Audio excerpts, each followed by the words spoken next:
Good morning. Good morning. Or afternoon or evening, wherever you're watching. It's Monday. It's September 10th. It's time to talk law. I feel like I start every show with we have so much to talk about, but we have so much to talk about because there is so much going on in the cases that we're following. And that is where I found the quick bits to be really helpful. I hope that you're finding them helpful too. To those of you that are like, I only watch here on the live stream channel or the longer form channel, don't forget that if you have the app, you will get a quick bits notification every single Monday.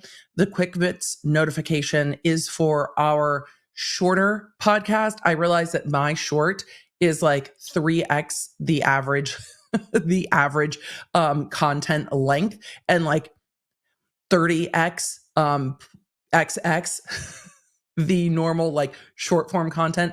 But it is bits of cases that we're talking about to keep you in the loop quickly and new information. So if you watched Quick Bits this week or listened on any of the podcasting apps to Quick Bits this week, you will know one of the things we're talking about today, which is that Kari Morrissey got denied by Judge Summer. We're going to go over that briefly because I covered it in Quick Bits. But Judge Summer was like, Kari, what are we doing? And Kari responded. So we are going to talk New Mexico today a little bit, and then we are going to go to Idaho to talk about the ruling with Judge. We're going to go through all of the ruling with Judge. And so with all of that, we've got to go through the entire ruling. I went through kind of the intro and the outro of it, and that's really all that I did. Judge is granting Kohberger's motion to change venue. He is asking it to be reassigned. We'll talk about that. We'll go through the reasoning. We'll talk about whether he saw this coming. There's also quite a lot of other motions, but because the venue is going to be changed, I'm not going to go through these motions yet because the defense filed an expert witness disclosure, a memorandum in support of trifurcating the proceedings. That's going to be handled by another judge, asking for a court order regarding it, striking the felony murder, striking the dangerous aggravator, striking the multiple victims aggregator, and a bunch of the other aggregators that go to sentencing and to the death penalty. So they filed, let's see, 1, 2, 3, 4, 5, 6, 7, 8, 9, 10, 11, 12, 13, like 15 different motions. The state is going to have to respond to all of those, but because this is going to be moved, it's going to be dealt with by a different judge in a different venue. So we're going to do that when that comes down the pike. So I'm not going through all of it today. These are very standard motions as part of the motion practice leading up to a DP case. They are incredibly litigation forward. And even if there is a conviction, even if there is a DP sentence, they are litigation afterward as well. Like the prologue never ends. We're seeing that in the Scott Peterson case, right? We saw the conviction, and then in 2020, the sentence was overturned and changed to an LWOP or life without parole sentence, and the litigation continues on. So these cases really never end. We have so much to talk about. We're going to do Q&A at the end like we always do. Thank you for allowing the plug for Quick Bits. That channel is growing. If you are ever like, there are some days I just can't catch a live stream, I get it. Or hey, there's some cases that's just not my case, but I still want to just kind of loosely keep up with what's happening. That's where we put it. Lawnerd app discloses that, but sorry, I closed my hands and my knuckle was just like, what are we doing today? So that's also on the EDB Quick Bits channel. I shared that in the community tab yesterday. Nobody seems to be seeing the community tab posts. They're just not going out. It is what it is. That's why we have the app. So let us go. Did I say it was Monday? I might have said it's Monday. It's Tuesday. It's the most Monday-iest Tuesday. Like Monday didn't feel like a Monday. It's fall. My brain is tired. Everybody that was with me on the podcast recording yesterday knows that it's probably tracking that I'm calling today Monday because it's just been like that. So with all of it, we're going to go. Emily, did you think that the Apple announcement was today instead of yesterday? Yep, sure did. So this is just a regular and habitual getting my days wrong. Anyway, we're going to roll the intro. A lot of you guys asked me about the Apple announcement. We're going to talk to it for like 30 seconds. We've got so much law to cover. We don't have time for me to have concerns about large-scale learning models. Today is not the day for Emily rants about AI. Today is not the day. Maybe another day. Hey there, I'm Emily D. Baker, the internet's go-to legal analyst, breaking down the legal side of the pop culture and entertainment stories we can't stop talking about. I'm a big fan of the cursey words. I've been a licensed attorney for over 17 years, but this is not legal advice. This is where the law nerds unite to talk about facts, not... Let's get into it.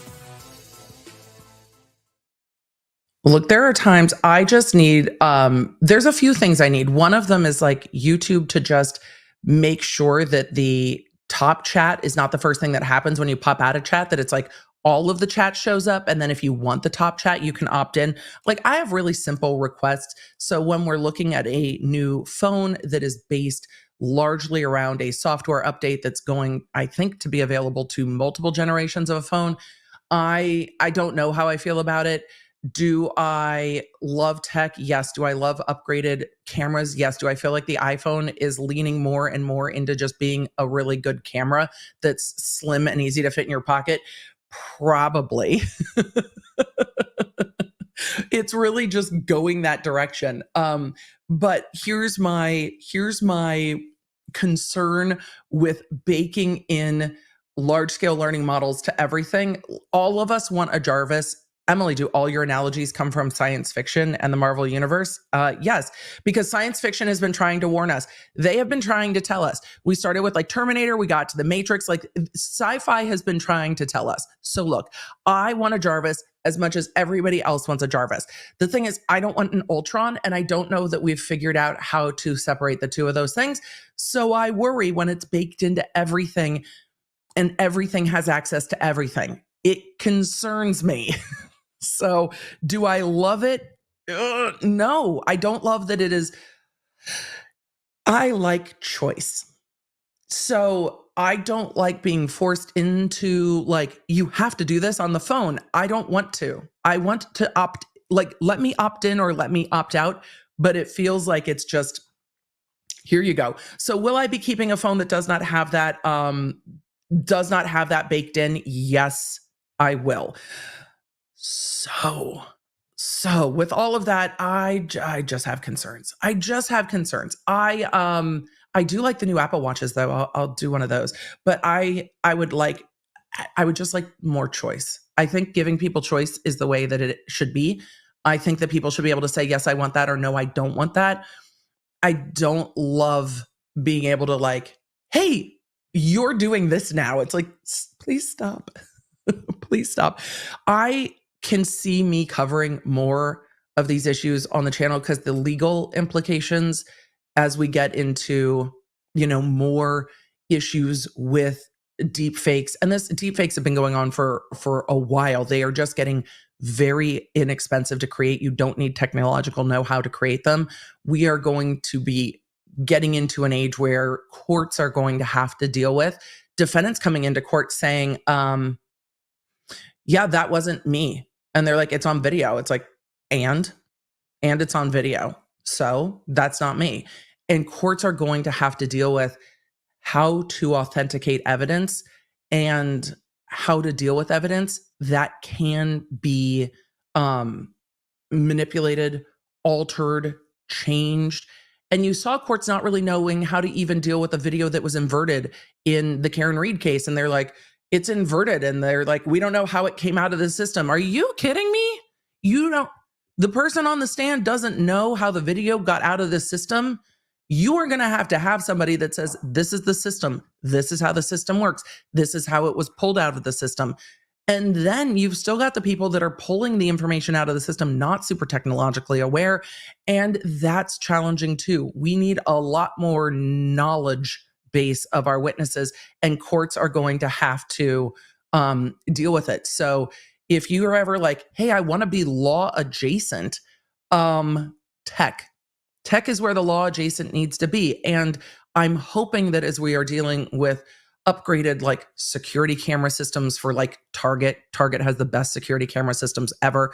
But as we're dealing with upgraded security camera systems from Target, they aren't baking AI into these things because we're seeing, and it's not really truly AI. It's, these large learning models, but large learning models are being put into everything. They're being put into, example for my own life, dental software. Dr. B and I were talking about this a ton, how a lot of the x-ray machines are adding in detection for cavities. And so when you look at like the caries detection, they can track teeth over time and they can track the development of cavities sooner. While that might be great, if we're building this into things that we have to do court with, I have concerns. So I'm not like boo tech never, but also I think we need a lot more conversations around the pluses and the minuses. And I don't know how many lawyers are having those conversations. Lawyers have troubles with their email. So lawyers still file motions with like all of their Google Notes attached to it, going like, but I saved it as a PDF. I don't understand when you open it in Google Drives why it still shows all my notes. It's concerning. So it's concerning. I'm going to, as we get into these cases, I will talk about it more because we need to know. And we need to have conversations about how courts are going to deal with it because photographic and audio evidence is such a huge part of court. But how do you prove that a recording is a person? How do you prove it's not? And where do we go from there? And then, the internet is interneting this week. Don't worry. We've got a members only live tomorrow, Tuesday. Wednesday. Okay, Emily, when you take the bit too far, everyone's just going to think you forget. We have a members only tomorrow after the podcast premiere. We're going to be talking more about Trooper Proctor on the podcast. We're going to be talking more about Karen Reed's 2020 interview and the 2020 The Perfect Storm breakdown of the Karen Reed trial. But the internet is interneting. And we're going to talk about that on the members only too. And, maybe we'll talk about whether Nikocado Avocado is AI generated or not. Maybe that's the conversation for tomorrow's members only live, but we will talk a little bit about all the internet things plus the court things. Maybe we'll talk more about the fact that I would love to be able to opt out of like when they start putting AI into the cars. I drive a car with AI. It's a large scale learning model, but I drive a car with AI. I can't even say that. So tomorrow after the podcast premiere, we'll roll into the members only live. So if you guys are members, we will be having that conversation tomorrow.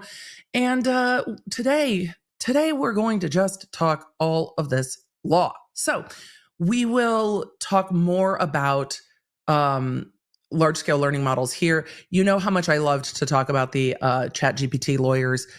We are a long way from that. There's a new lawsuit. I've got it flagged for like when we have a minute. There's a criminal defendant suing his lawyer for using ChatGPT to help write a closing argument in trial where he was ultimately convicted.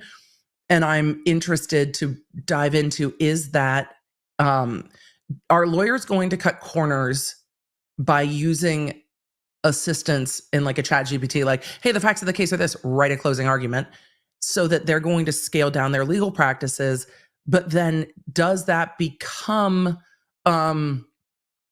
is that your lawyer practicing law? Is that the ChatGPT practicing law? Is that ineffective assistance of counsel? How are courts going to deal with this? So that's on my list as well. And like, where's the boundary between Grammarly helping you extend a sentence and ChatGPT just writing the entire thing? Like, where's the boundary between those two things? And then Apple's baking it into their new phones, the writing assistant. So the writing assistant, it will like take a thought and expand on the thought or change the tone of what you're saying. So then where are the boundaries of that? So, and I'm just waiting for my kid to go to college in the age of like, hey, I need to talk about the like this, and that of whatever. I would have just loved to have better spell check when I was in college. But back in my day when I took typing in high school and it was still on real typewriters. Or is that what we're going to go back to? Our typewriter is going to become retro again, me, I've got a typewriter like style keyboard back here because I like the tactile feel of it. But are we going to get back to the day where people are like, no, I've gone retro. It's raw, spelling errors and all. We're just going back to typewriters. I don't know. Are all things old, new again? I know my kid loves our record player. When I was a kid, the way I couldn't wait to get rid of even my tape deck, I started with records, then a tape deck. But when you could burn your own CD, because like this shit trying to record songs off the radio was so anxiety producing. But by the time you could burn a CD, I was like, damn. Like we were burning CDs for our friends. Could you imagine what is life having like Spotify playlists? No one will know the pain of like when the first CD writers came out and I was like, oh, that's amazing. Loved it so much. All right. Jennifer said, as a Gen X Zennial, I am also, hi Jennifer, also a Gen X Zennial here who loves sci-fi. I'm good with old school tools, right? I don't know. There's a part of me that wants to just embrace the retro. So that is Sassy 1230 said, and then the DJ wouldn't stop talking over the song. I would have been that DJ, the worst. But yes, I love that you guys still have your old mixes. I do too. Maybe I'll bust out where, I don't know.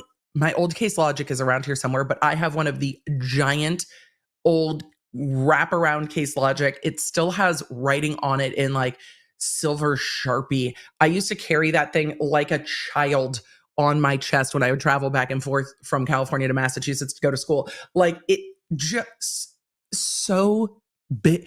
Carrying all of my music on the plane. And I'm never getting rid of it. It's somewhere in my house. I'm never getting rid of it. But what we are getting rid of today is Kari. No, we're not. We're not rid of Kari Morrissey. Emily, don't lie to the law nerds. They're going to detect the lies. We're going to talk about Idaho second. We're going to talk about Kari Morrissey first. Don't worry, replay crew. Love you. It'll all be timestamped down below. Also, for all of you saying, yes, and then by the time I got to a laptop in college, I had like a 16 or 17-inch Gateway that probably weighed 20 pounds. And I carried that thing around because I couldn't afford my computer and like an OG iPod the way I wanted an iPod. The way I was like, I need a computer for law school. I do not need an iPod. Want the clicky wheel iPod, don't need. Want, don't need. So I carried that fucking computer around as if it was an iPod with my whole music library loaded into my iTunes because I didn't have an iPod. So to be able to just do everything on this still blows my mind. And now I just spend time. Do I talk on the phone? No. I text. I take pictures and videos. I listen to music and audiobooks, and I play mobile games. Isn't that what we do? I watch YouTube videos. Well, listen to YouTube videos. YouTube Premium is bae because I listen in the background to literally everything. So, except for me, I don't listen in the background to me. Let's real quick, for those of you that have not yet seen Quick Bits, we're going to do a quick Bits refresher, which I only think is fair. And we're going to talk about a little bit of the judge's sass. I was telling Judge Abby about this on the phone this morning. I was like, this judge quoted a case that was just like, boom, roasted, and I'm here for it. So let's do a real quick road so far into what the fuck is going on in New Mexico. Kari Morrissey is not going to stop, apparently. The Alec Baldwin prosecution was dismissed with prejudice. The number one question I get from the law nerds is, doesn't that mean it's done? Yeah, it does. Question number two, so why are we still talking about it? Well, Kari Morrissey is still filing motions. Emily, how can she do that? I don't know. She hasn't cited any law that says that she can. But yet here we are. When I say anyone can sue anyone for anything, we now have lawyers filing motions because they're filing motions because they're lawyers that are filing motions. But the case is done. So Kari Morrissey, I covered it last week, filed a 52-page motion stomping her feet and relitigating the facts of this case, being like, but Your Honor, you don't understand. And look, I empathize. When I feel misunderstood, I also want to over-explain. But what you can't do in court is that? So 52 pages of, but Your Honor, you really don't understand the facts. And this is what happened in Hannah Gutierrez. And this is what happened with Baldwin. And those Troy Teske rounds aren't even relevant to the Baldwin case. And please reconsider the motion to dismiss with prejudice.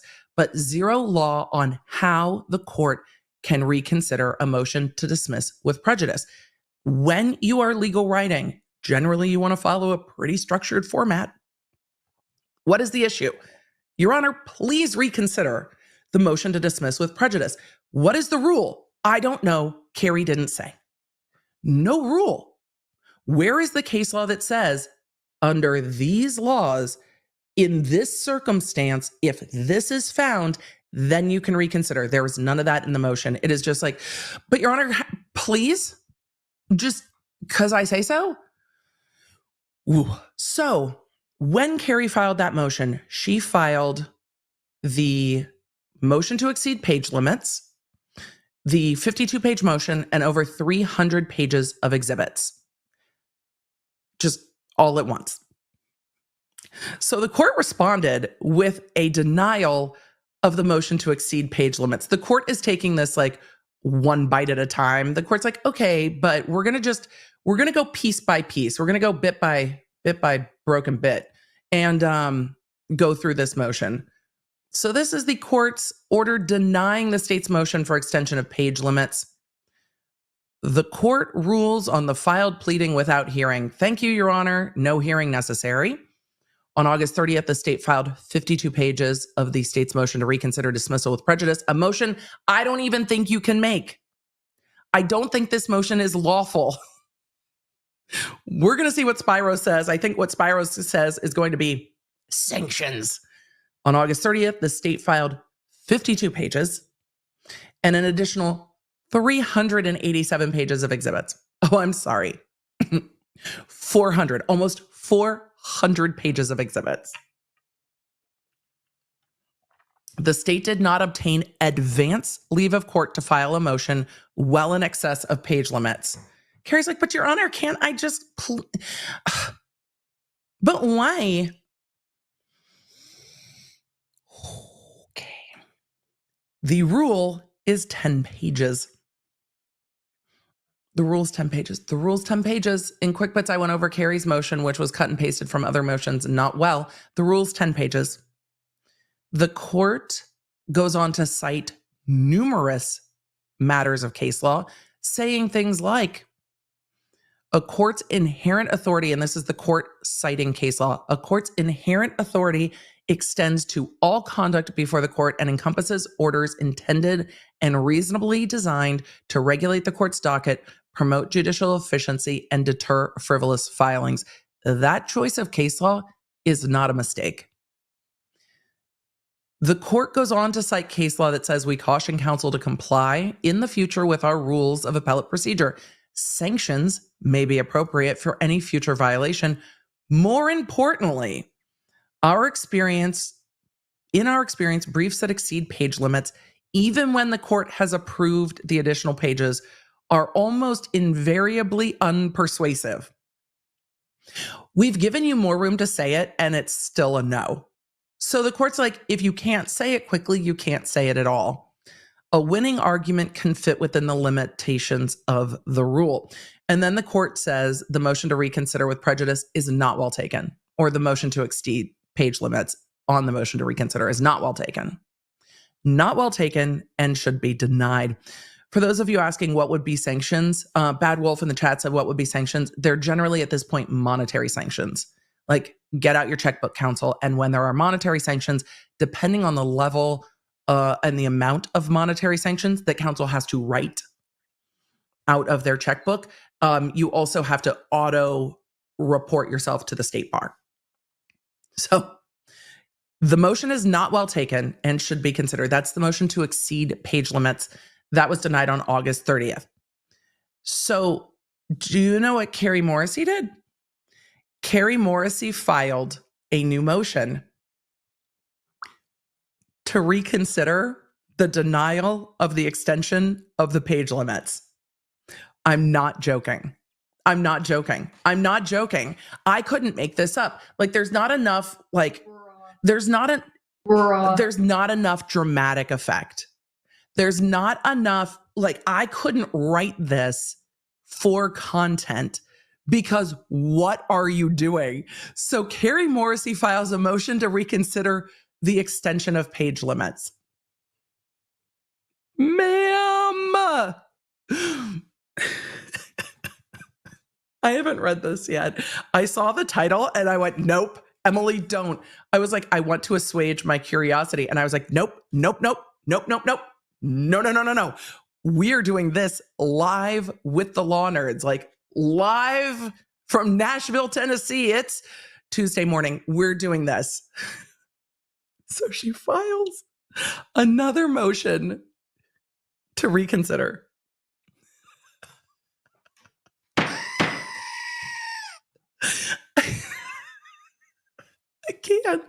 I can't write this. I thought that she would just file the motion again at 10 pages.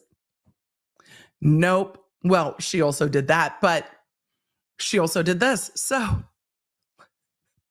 how is this real life? Wait, this is the wrong one. I copied the wrong link. Emily, we'll fix it in post. Did I put the wrong link in my notes? Emily, what are we doing? I linked every single one of these in my notes. I just want to make sure I have the right one for y'all. So let me pull that back up one more time with feeling and make sure it's the right one. There we go. Nope. Yes. There we go. Streaming is dynamic. Let's try that again. The state's motion to reconsider denial of motion to exceed page limits.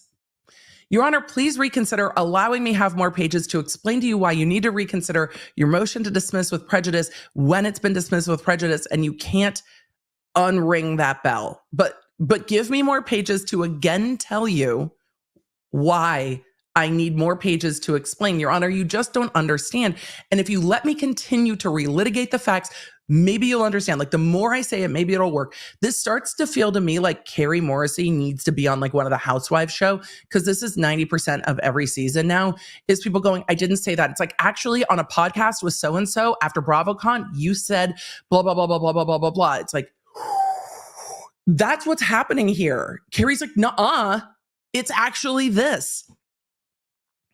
State's motion to reconsider denial of motion to exceed page limits. Comes now the state of New Mexico by its special prosecutor, Kari Morrissey, who respectfully files the motion to reconsider denial of motion to exceed page limits, and as grounds states as follows. Grounds. On August 30th, the state filed a motion to reconsider dismissal with prejudice. Somebody tell me how we can do that, because I don't think you can. That was 52 pages in length.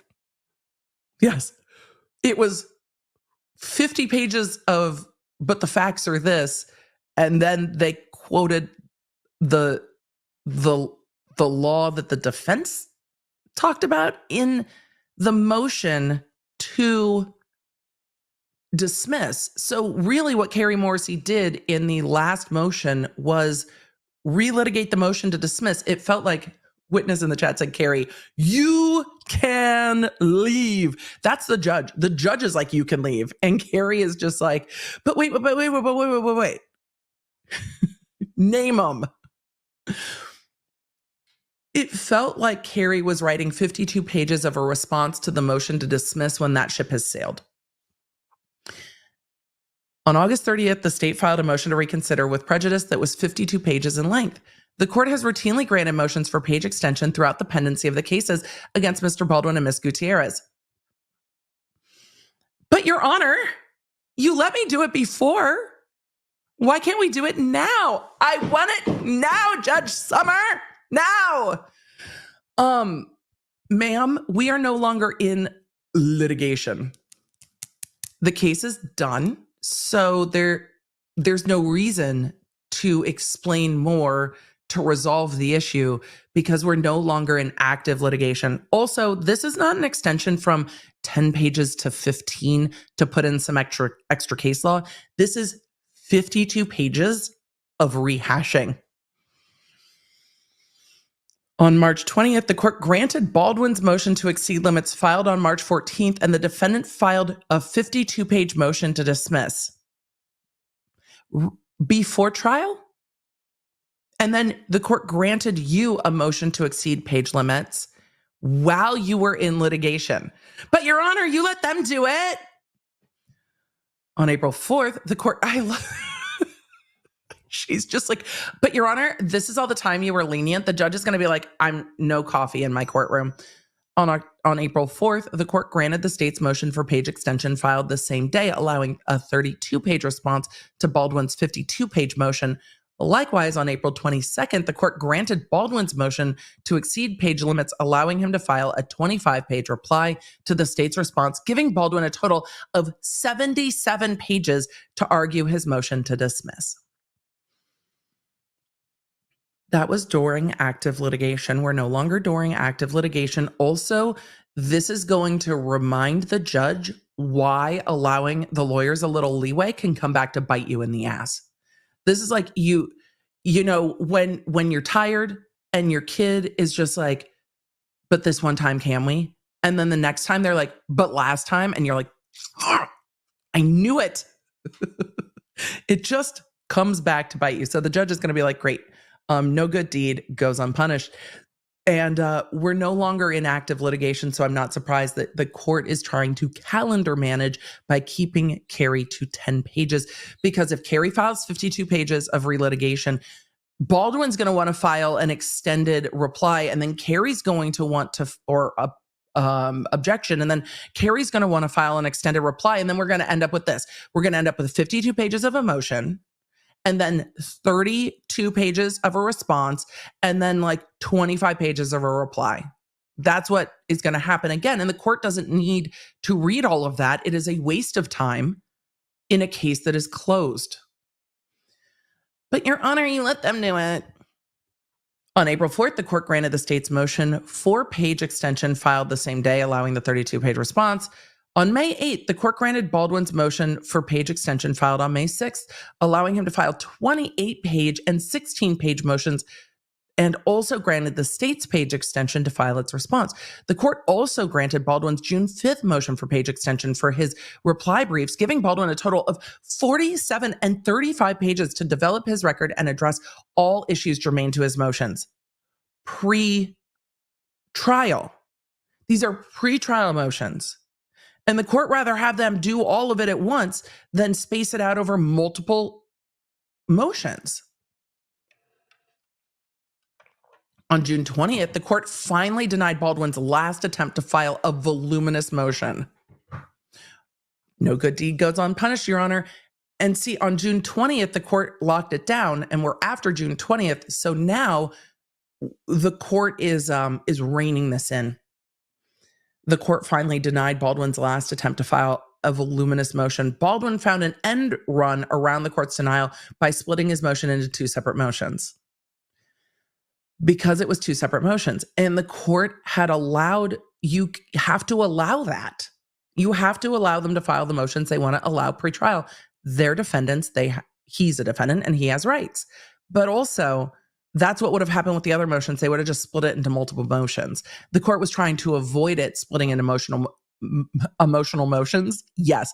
The court was trying to avoid splitting motions into multiple motions and just handling it all at once as we were dealing with pre-litigation issues. The posture of the case has changed, and stomping your foot and saying, but Your Honor, you always let him do it. You always let him do it. And the court's going to be like, nuh-uh, denied. Wait, what happened? Where are the rest of my gavels? Denied. Similarly, in the Gutierrez case, but Your Honor, in the other case, you did it too.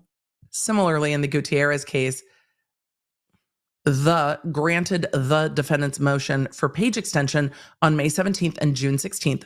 Oddly, the court failed to act on the state's motion for page extension provided in Word and PDF formats to the court on August 1st. Weird. Now you're not letting me do it. The state is entitled to make a full Your Honor, the state is entitled to make a full record regarding the court's decision to dismiss this case. A full record. Ma'am, there was an entire day of a hearing. The time to make the record was then. And that ship sailed. The court gave you the opportunity to file a written motion. Like, trial is hard. Like, lawyering is hard, bro. I get it. Trial is hard. Sleep is rare. Brains stop working under those circumstances. But it wasn't like we were 3 months into a trial. You were 3 days into a trial that was essentially copy and paste from the trial that you had already done. So in Kari's motion, she was saying, but Your Honor, we couldn't file a written response to Baldwin's motion and prep our witnesses. Baldwin has 9 lawyers. Your Honor, we don't have 9 lawyers. It's just the 2 of us. Right. You write a motion, Linda preps the witnesses. 1, 2. And a lot of those witnesses are witnesses that testified at the last trial. They've been prepped. What? So Kari really does see this as her response to Baldwin's motion to dismiss. That's not how that works. Baldwin makes the motion to dismiss, then she makes the opposition, then he makes a reply, and then the court rules. Once the court rules, we're done. You can't appeal this. It was dismissed with prejudice, but she indicated she's going to. The court's final order of dismissal is 22 pages in length, and the state would request that it be permitted to file a 22-page motion to reconsider so that all the pertinent factual and legal issues can be developed.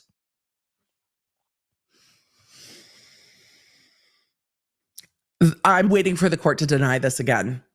Today, the state filed a 10-page amended motion for reconsideration. The limitation to 10 pages resulted in the states being unable to fully develop the legal arguments related to the case law. Where were those developed in the 52 pages? Because it was in the last 3 pages that we even talked about case law. We were well past page 40 by the time a case even got cited. And those were cases that the defense had talked about in their motion. But none of the cases said that this could even be evaluated. So she said she couldn't develop the legal arguments related to the law that asks the court to consider lesser sanctions. She fully vetted the argument for lesser sanctions than dismissal with prejudice in the court's motion or in the court's order and on the record. On the record was the time to make these arguments. Moreover, the state was prevented from fully developing the facts relevant to the source of live rounds on the set of Rust and the conduct of Mr. Baldwin as it relates to States Exhibits 6, 7, 8, and 12. See State versus Antillian. The court found error where the district court prevented the defendant is the key word, prevented the defendant from perfecting his record for appeal and stated, quote, because it is in the interest of justice to allow parties to properly present their claims on appeal. This is not an appellate motion. The state respectfully requests the court to permit the state to file a 22-page motion. Your Honor, we'll take it from 52 to 22, but we can't do 10. Anyone got 10? Anyone got 15? Give me 22. Maybe Kari's just feeling 22. But Your Honor, you got 22 pages. Can't I? Can't I have 22 pages? Feisty Dragon said, how much of this would the judge tolerate before Kari is advised to stop? The last motion was Kari being advised to stop. The last order was Kari being advised to stop. That's what that case law was. That was a stern admonition to knock it off. but knocking it off is not what happened. What happened is, but Your Honor, we are entitled to more pages. And the court's like, I'm not reading this shit. Your Honor, you should have. Your Honor, you should have read it though. And if you don't want to read it, you can hear me dramatically read it with the voice changer, because that motion was light on law and long on the emotion over the facts. And Kari is still trying to litigate. Look, Your Honor, this is why what the police had and told the jury was different, and told Baldwin's team was different, and everybody thought was different, except it wasn't really different. This is why it doesn't matter for Baldwin's case. It doesn't matter. The judge already ruled, and it's dismissed with prejudice, and there's nothing you can do. It's done. All righty. So then she filed the amended motion to reconsider. I wonder how much of this, again, first look with me, I wonder how much of this is her saying, I can't possibly finish all of this in the amended motion. Hold on. This can't be right. This is 32 pages. Do you see at the bottom where it says 32 pages? It's 32 pages. Is this 32 pages with exhibits? Are all the exhibits in one file instead of filed separately? We don't need that. Wait, what just happened? I don't even know.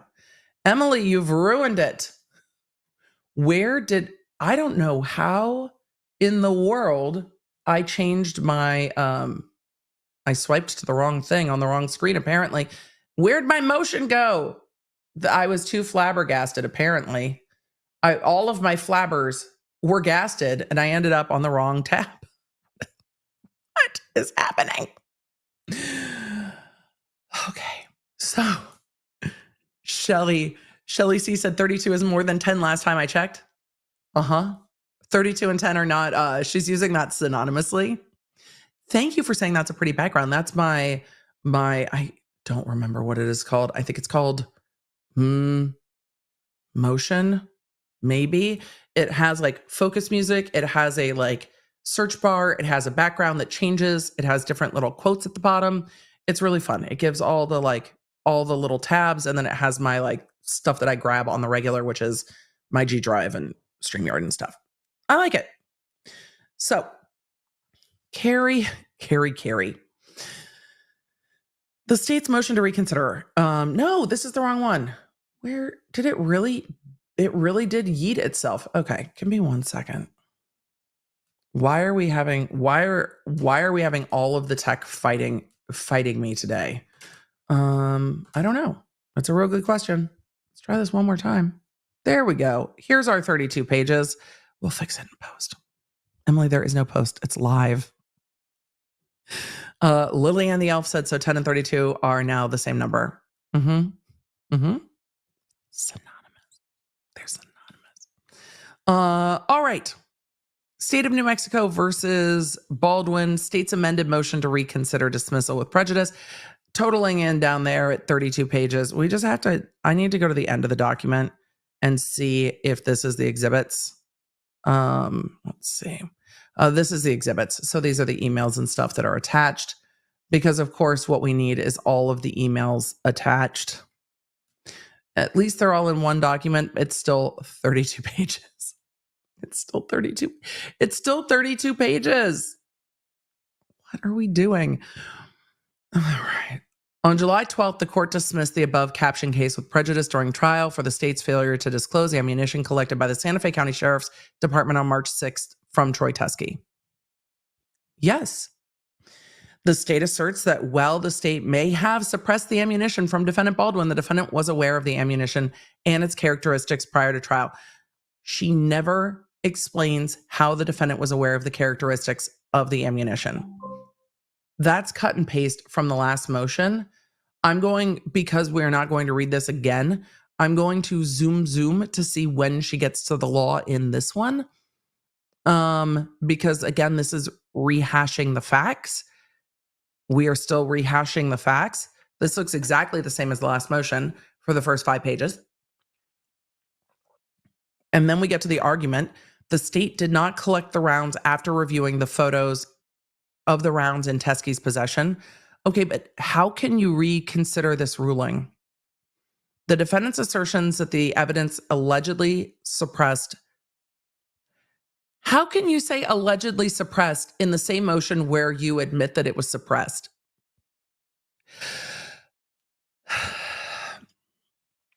Ma'am, the defendant's assertion that the evidence allegedly suppressed was exculpatory and material must have some basis in fact. The defendant cited, okay, so they're citing what the defendant cited, and then they're saying no. And then they're going to the court order. So this is all kind of short, truncated, cut and paste. The defendant bears the burden of establishing a Brady violation, and then she relitigates Brady. The court found very thoroughly what the Brady violation was and determined it. Let's see. They cite a unpublished opinion. Never good when we're relying on unpublished opinions. They are the least persuasive, and some courts won't even consider them. But that is the only case that she cites.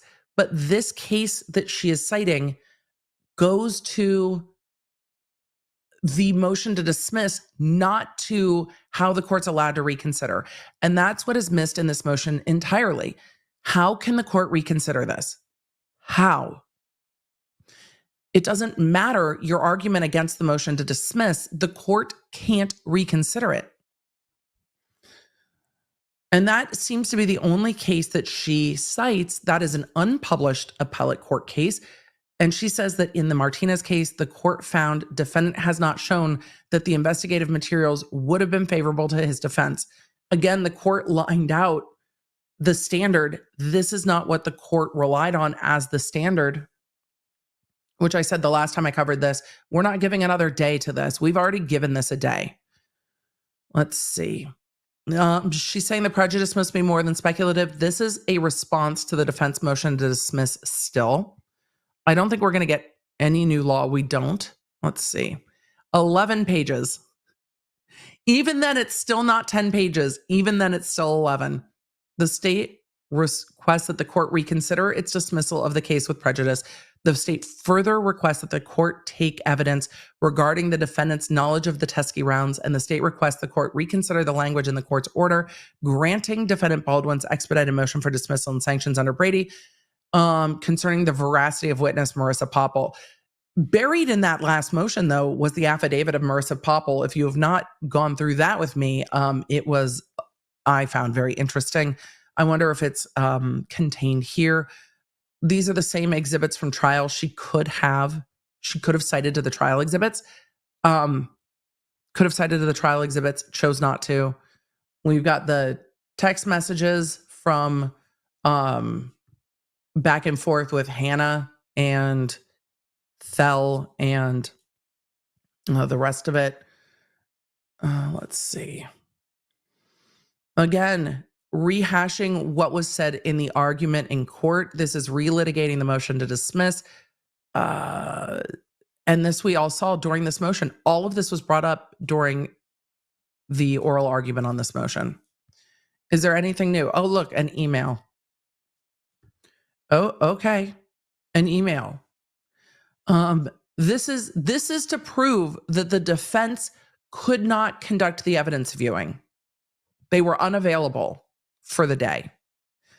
That's what that email proves, that they canceled the evidence viewing, and that is her evidence that they already knew and they didn't want to see it so that they could spring this on her. It's not going to be persuasive. The court, I don't know what the court's going to do. I'm curious to see if the court yeets this on her own, saying there's no law to allow for a remedy here, so it's not ripe. Or if the court allows Spyro to ask for sanctions and file a reply. I'm voting for the latter. Personal, if I get a vote, I think the court has the ability to just yeet the motion and say this motion is not well taken because there's no law that allows for a remedy. Therefore, it is not an issue in controversy. There's nothing for the court to consider because there's nothing that you're asking for that the court can do. The court's not going to rewrite the order, especially since Marissa Popple in her affidavit says that she was not accurate in her testimony. The defense can't be ordered to turn over their work product, and the court can't reconsider the dismissals. So there's no issue in controversy that can be remedied by the court. So the court could just deny this outright. I don't think the court will. I think the court will allow Spyro to respond. If there's a hearing on this, though, y'all, I think it is a waste of judicial economy and court time. However, I also want to be a fly on the wall. And this is where Lawyer Emily and Content Emily are battling. Content Emily is like, I want to see the motion hearing. And Lawyer Emily is just like, Your Honor, just absolutely yeet. But I want to see it. I want to see this happen in court. I don't know if it will. Things that we did see happen in court on multiple days. Now that we are done with New Mexico. All of you are like, I want to see Spyro breathing fire. I want to see Spyro breathing fire too. But also the court could just throw it. I think the court's gonna allow Spyro to reply. Because I think there were times Spyro wanted to be heard, and the court's like, we've heard. I think with the amount of allegations that Morrissey made against Spyro in a public filing, that they like sandbagged the prosecution, I think it's fair to allow the defense to respond to that, even though there is no issue in controversy, and then the court can just deny it or allow for a hearing. I think it's a waste of the court's time to have a hearing on it, but the judge might need to come in and just say, this is unacceptable. And if they ask for sanctions, then we will see what happens there. So we're going to need to go to Idaho and take a look at that. So Migalina, no, I completely forgot. Migalina's like, can we summarize? Not really. There is no good summary. I'll try to summarize real quick.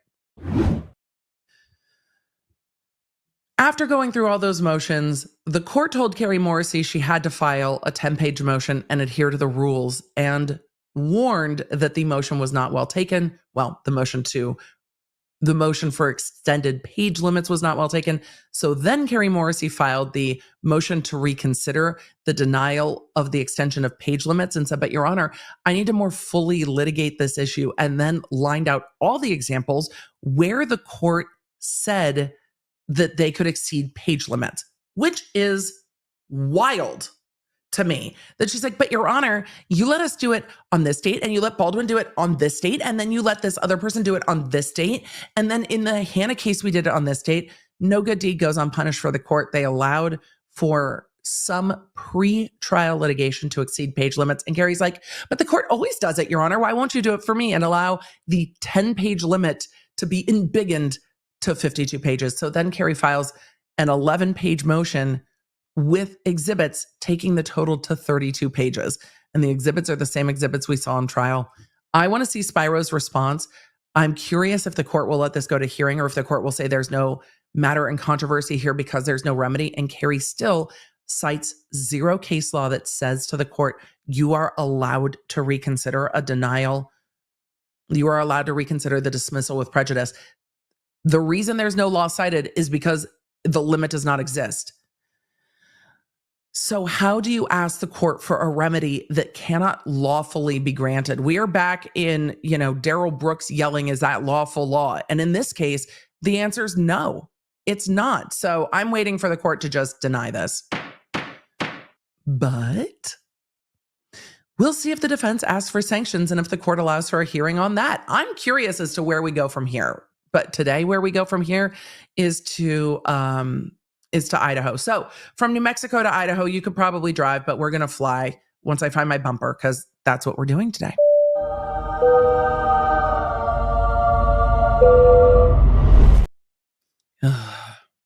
So this Duncan, Idaho, as we are going to Idaho, a great question. Not well taken doesn't just mean rejected, right? It also means the court is frowning ominously at you. Yes, it means danger, danger, danger. Not well taken means, are you fucking kidding me?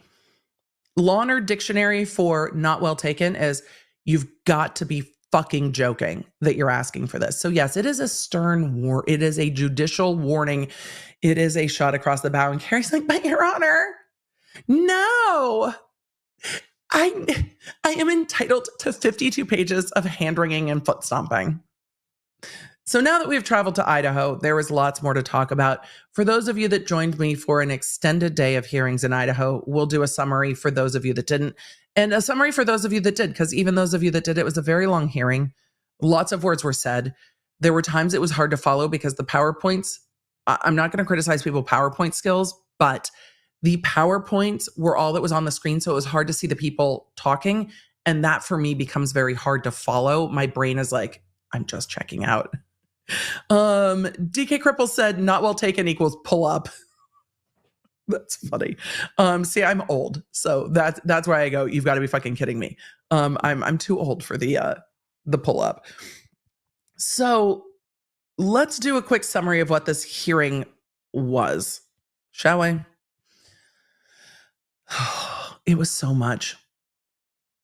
The litigation in Idaho versus Bryan Kohberger has been extensive. That is not unexpected. That is not a surprise to anyone. This is a case where the state is seeking the death penalty. It is a quadruple homicide. It is a case with 51 terabytes of digital evidence. The defense is still fighting with the state over discovery. There is DNA evidence. This is not only an extensive digital case, but the litigation has been so ongoing, just so ongoing. And that has led us to a very early motion for change of venue. Often we see the change of venue closer to trial. It took over a year to set a trial date in this case, and the court finally set a trial date for the summer of 2025.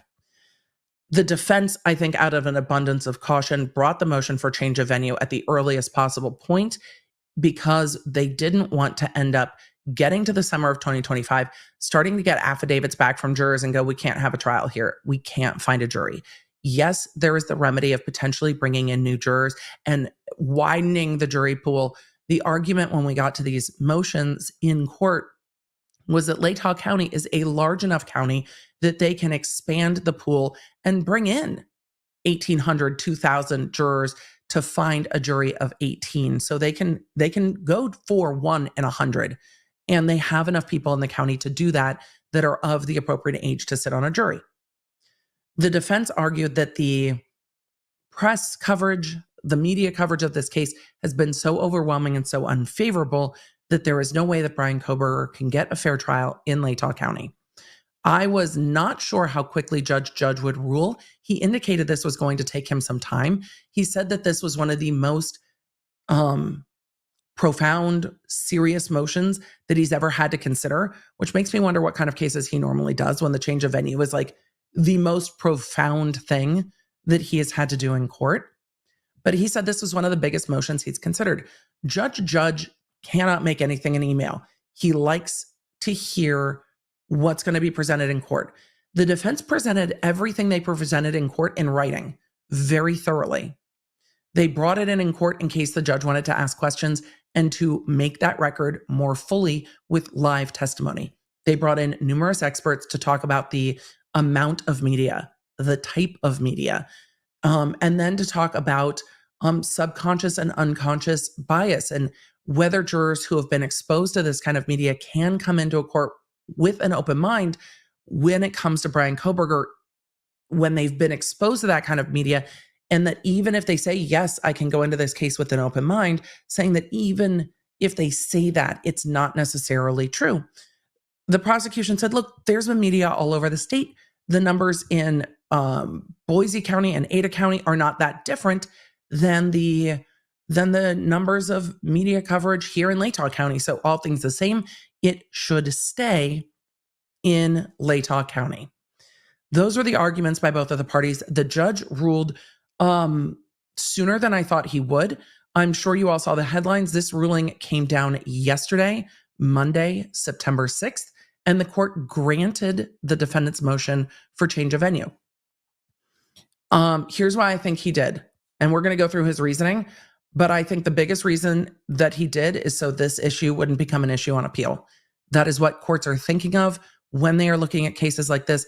If there is a conviction, this case will be appealed into, the next 20, 30, what have you, years.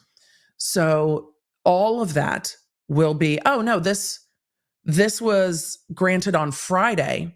Excuse me, this was granted on Friday, September 6th, but it did not become publicly available until yesterday. So this was granted Friday. It became public on the public docket on Monday. So let us get into this order. We're going to go through all 20 pages of it, not 22, but all 20 pages of the order and talk about the reasoning. But I think ultimately a big consideration here is taking this issue off the table for appeal. The defense made a very thorough record about it. They want to move counties. And at that point, this is going to be an appellate issue. And Judge does not want to be the one that goes through a 3 or 4 month trial on this, only to have it overturned because there wasn't a change of venue to need a new trial. So let's see. Introduction. On January 30th, 2024, defendant Kohberger filed a motion for change of venue. I had forgotten this motion was that old. Oh, because there was that's right. There was a whole pause in the surveys because the prosecution's like, they're calling the witnesses, not the witnesses, the jurors. They're calling the people. Put a pause on it. So it took this long to get done. This court has moved slowly. Very, very slowly. On January 30th, Bryan Kohberger filed the motion for change of venue. On February 8th, the state filed an objection to the motion. The hearing on Kohberger's motion was scheduled for June 27th. Thereafter, parties stipulated to continue the hearing to August 29th. On July 22nd, Kohberger filed a memorandum in support of the motion with various exhibits. The state filed an additional objection on August 12th. Kohberger filed a reply on August 19th. A change of venue hearing was held on August 29th. Kohberger was present and represented by Ann Taylor, Elisa Moseth, and Jay Longston. The state was represented by William Thompson, Ashley Jennings, the Latah County Prosecutor's Office, Ingrid Beatty, Jeff Nye, the Office of the Attorney General. Interesting that there are attorneys from both the state's Attorney General and from the Latah County Prosecutor's Office. It goes on to say at the hearing, defendant presented expert testimony and then lists the experts: James Todd Murphy, Dr. Amani El-Alali, I think I got that right, Dr. Brian Edelman, and Dr. Veronica Dare. The state did not call any witnesses. The court has spent many months carefully considering the legal and logistical concerns of the trial of this length and the magnitude carefully reading each submission, listening to each experts, and evaluating each party's position. Based upon the totality of the factors, defendant's motion for change of venue is granted. Background. On November 13th, we know, I'm not going to go through the whole background of this, but on November 13th, the 4 victims at the University of Idaho were found deceased in their home. The cause of death was ruled a homicide. As news of the tragedy broke, media outlets across the country descended on Moscow. As law enforcement investigated, news stations, newspapers, and social media were flooded with stories and speculation about the homicides. Throughout the course of the investigation, the Moscow Police Department, in partnership with the university and the county and the state police, held press briefings to answer questions and reassure the public. Appropriately, the information released was limited to protect the integrity of the ongoing investigation. I think the court, it's interesting here that the court went the extra length to say, look, the press releases were appropriate because the defense criticized those, and Santa prosecutor got big mad about it. But the court was saying, look, those were appropriate releases. But if those were appropriate releases, why did we immediately go into a full non-dissemination order about this case? So on December 30th, Kohberger was arrested and charged with 4 counts of murder in the first degree and 1 count of burglary for entering the house. Again, media outlets descended on Moscow. In And the news coverage quickly focused on Kohberger. Well, yes, he was the person arrested. The same day, an order governing the courthouse and courtroom conduct was entered to help alleviate any potential prejudicial photography, audio, or video recordings or interviews within the courthouse. The conduct order has remained in place. What about the non-dissemination order? Oh, there we go. Because of the extensive media coverage from the outset of the homicides, a non-dissemination order was also quickly put into place and then litigated by stipulations of the party on January 3rd, 2023, to help protect Kohberger's right to a fair trial by an impartial jury. The non-dissemination order, as amended, has remained in place. In an additional effort to help protect Kohberger's right to fair trial, on November 17th, the court entered an order removing cameras from the courtroom. Remember that? That was wild. Since that time, the proceedings have been streamed via the court's YouTube channel, which in theory allows the public access to the proceedings while minimizing prejudicial photographs and video, focusing solely on Kohberger and his every move. I'm not mad about that. How do you guys feel about that? That I'm not mad about. I think we will see other courts doing this in the future. Excuse me, the ice is going to be loud in the microphone. I think we will see other courts doing this in the future, because then they have control of the cameras. It's more like C-SPAN. There's a camera for the witness, a camera for the attorney tables, and a camera for the judge. I'm fine with, I would like to give them, I would happily give some feedback about microphones. I would happily give feedback about microphones. I'm just partial. Look, I don't care what the video looks like as long as we have good sound. And if we go the C-SPAN route where the court just puts up the broadcast feed and allows it to be fed on their YouTube channel, cameras aren't moving around, court can cut the camera, they know what's happening. I think it is a fair middle ground to allow access to courts. And then you don't have the intrusiveness of the cameras. You don't have issues with the cameras. You don't have anybody being caught on camera that shouldn't be. And you have a bit more control. I'm not mad about it. So as long as we've got cameras, I'm fine if they do this way. It goes on to say, despite efforts by the parties and the court to protect the jury pool from being inundated with information that is potentially prejudicial and false, extensive media coverage by mainstream media sources, newspaper, thank you for defining them, newspapers, radio stations, television, news outlets has continued throughout the state and nationally and internationally. Additionally, and perhaps more challenging, is the ongoing spread of prejudicial misinformation, rumors, and patently false theories of the case on social media outlets such as Facebook, podcast, and blogs. With this, I take issue, because I think that we've seen that in both legacy media and new media. We have seen those theories or theories in all aspects of media. I don't think you can just say, these podcasts are the problem. It's everywhere. It's truly happening across platforms, but we still see this fight. Emily, do you have specific beef with this? I do. I still feel very much like, hey, all of legacy media just wants to shit on new media, probably because new media gets more eyeballs than legacy media does. And I understand that, but it's weird when the courts also pile on. It's not as if legacy media isn't talking about the same things. They're just couching it with like, social media said this. Well, right.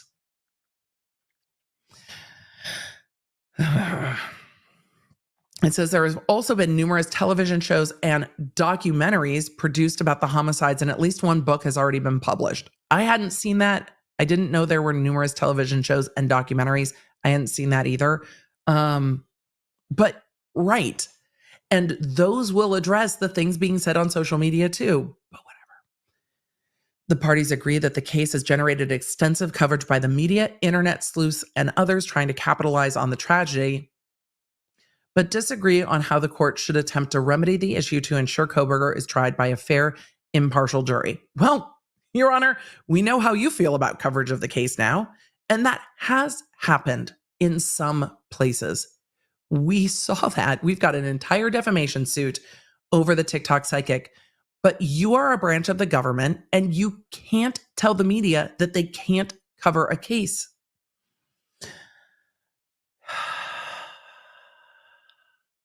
See, the thing about a free press is, and I would love it if the free press would free press a little bit more. Like I would love to see the free press, like even being free from one another. There was a story that broke, and it was the same headline from all of the local outlets that are owned by one conglomerate with no change. It was just copy and pasted and spammed across outlets. I would love to see more actual diving into questioning things. I would love to see a free and independent press. I think it is what is needed for a healthy society. I think there are ethics and boundaries to that, but I think those are governed by outlets. And then you can pick and choose who you listen to. But I am not going to rant about the media today. I am not going to rant. I am not going to rant further. You can't shush the media. And moving it is not going to shush the media or the internet sleuths. It goes on to say that in some, Kohberger argues the venue must be changed from Latah County to a location with a larger population that is geographically distant from where the homicides occurred. The state asserts that a larger jury pool, extensive jury questionnaires, and voir dire are sufficient remedies that will result in a fair and impartial jury in Latah County. I think I summarized that pretty well. In addition to the issue of juror prejudice resulting from extensive coverage of the homicides and Kohberger by the media and others, the smaller population of Latah County, the defense also asserts the trial must be moved outside Latah, quote, for the conveniences of the parties and witnesses and in the interest of justice. The state disagrees that moving the trial would be in the interest of justice and convenient. It's not going to be convenient to many. Evidence. Oh, are we going to summarize everybody? Ugh. As noted above, the change of venue hearing, these are the witnesses that testified and submitted exhibits depicting the news story, news clips, and social media posts for the court's review. The state did not call any witnesses or submit any evidence. The court will summarize the key takeaways. Okay, we're going to do that. James Todd Murphy is the president of TrueScope North America. They provide media monitoring services. I had so many questions. I have just questions. Like, how do they pick which media to monitor? How do they account for things like TikTok and Reddit? How do they account for where most people get their media? And do they have numbers on how many people of jury age are looking at mainstream media sources versus looking at social media? Because how do you even quantitate social media? I know you asked ChatGPT. I'm being facetious. But I'm curious what the numbers are on where people source their media. Because TrueScope only looks at mainstream media sources like newspapers and news stations. And they had a reason for doing that. They said a lot of what they looked at was like the 2020 episode in the Karen Reed case, for example. It's aired on 2020, so that counts as media. Some people might consume it on 2020. Some people might see clips of it on TikTok or Instagram or Facebook or wherever, but it's still one news story. What it doesn't account for is non-legacy news sources. But that's okay. Of the mainstream media coverage in Idaho of this case, 36% of that coverage has been within Latah County.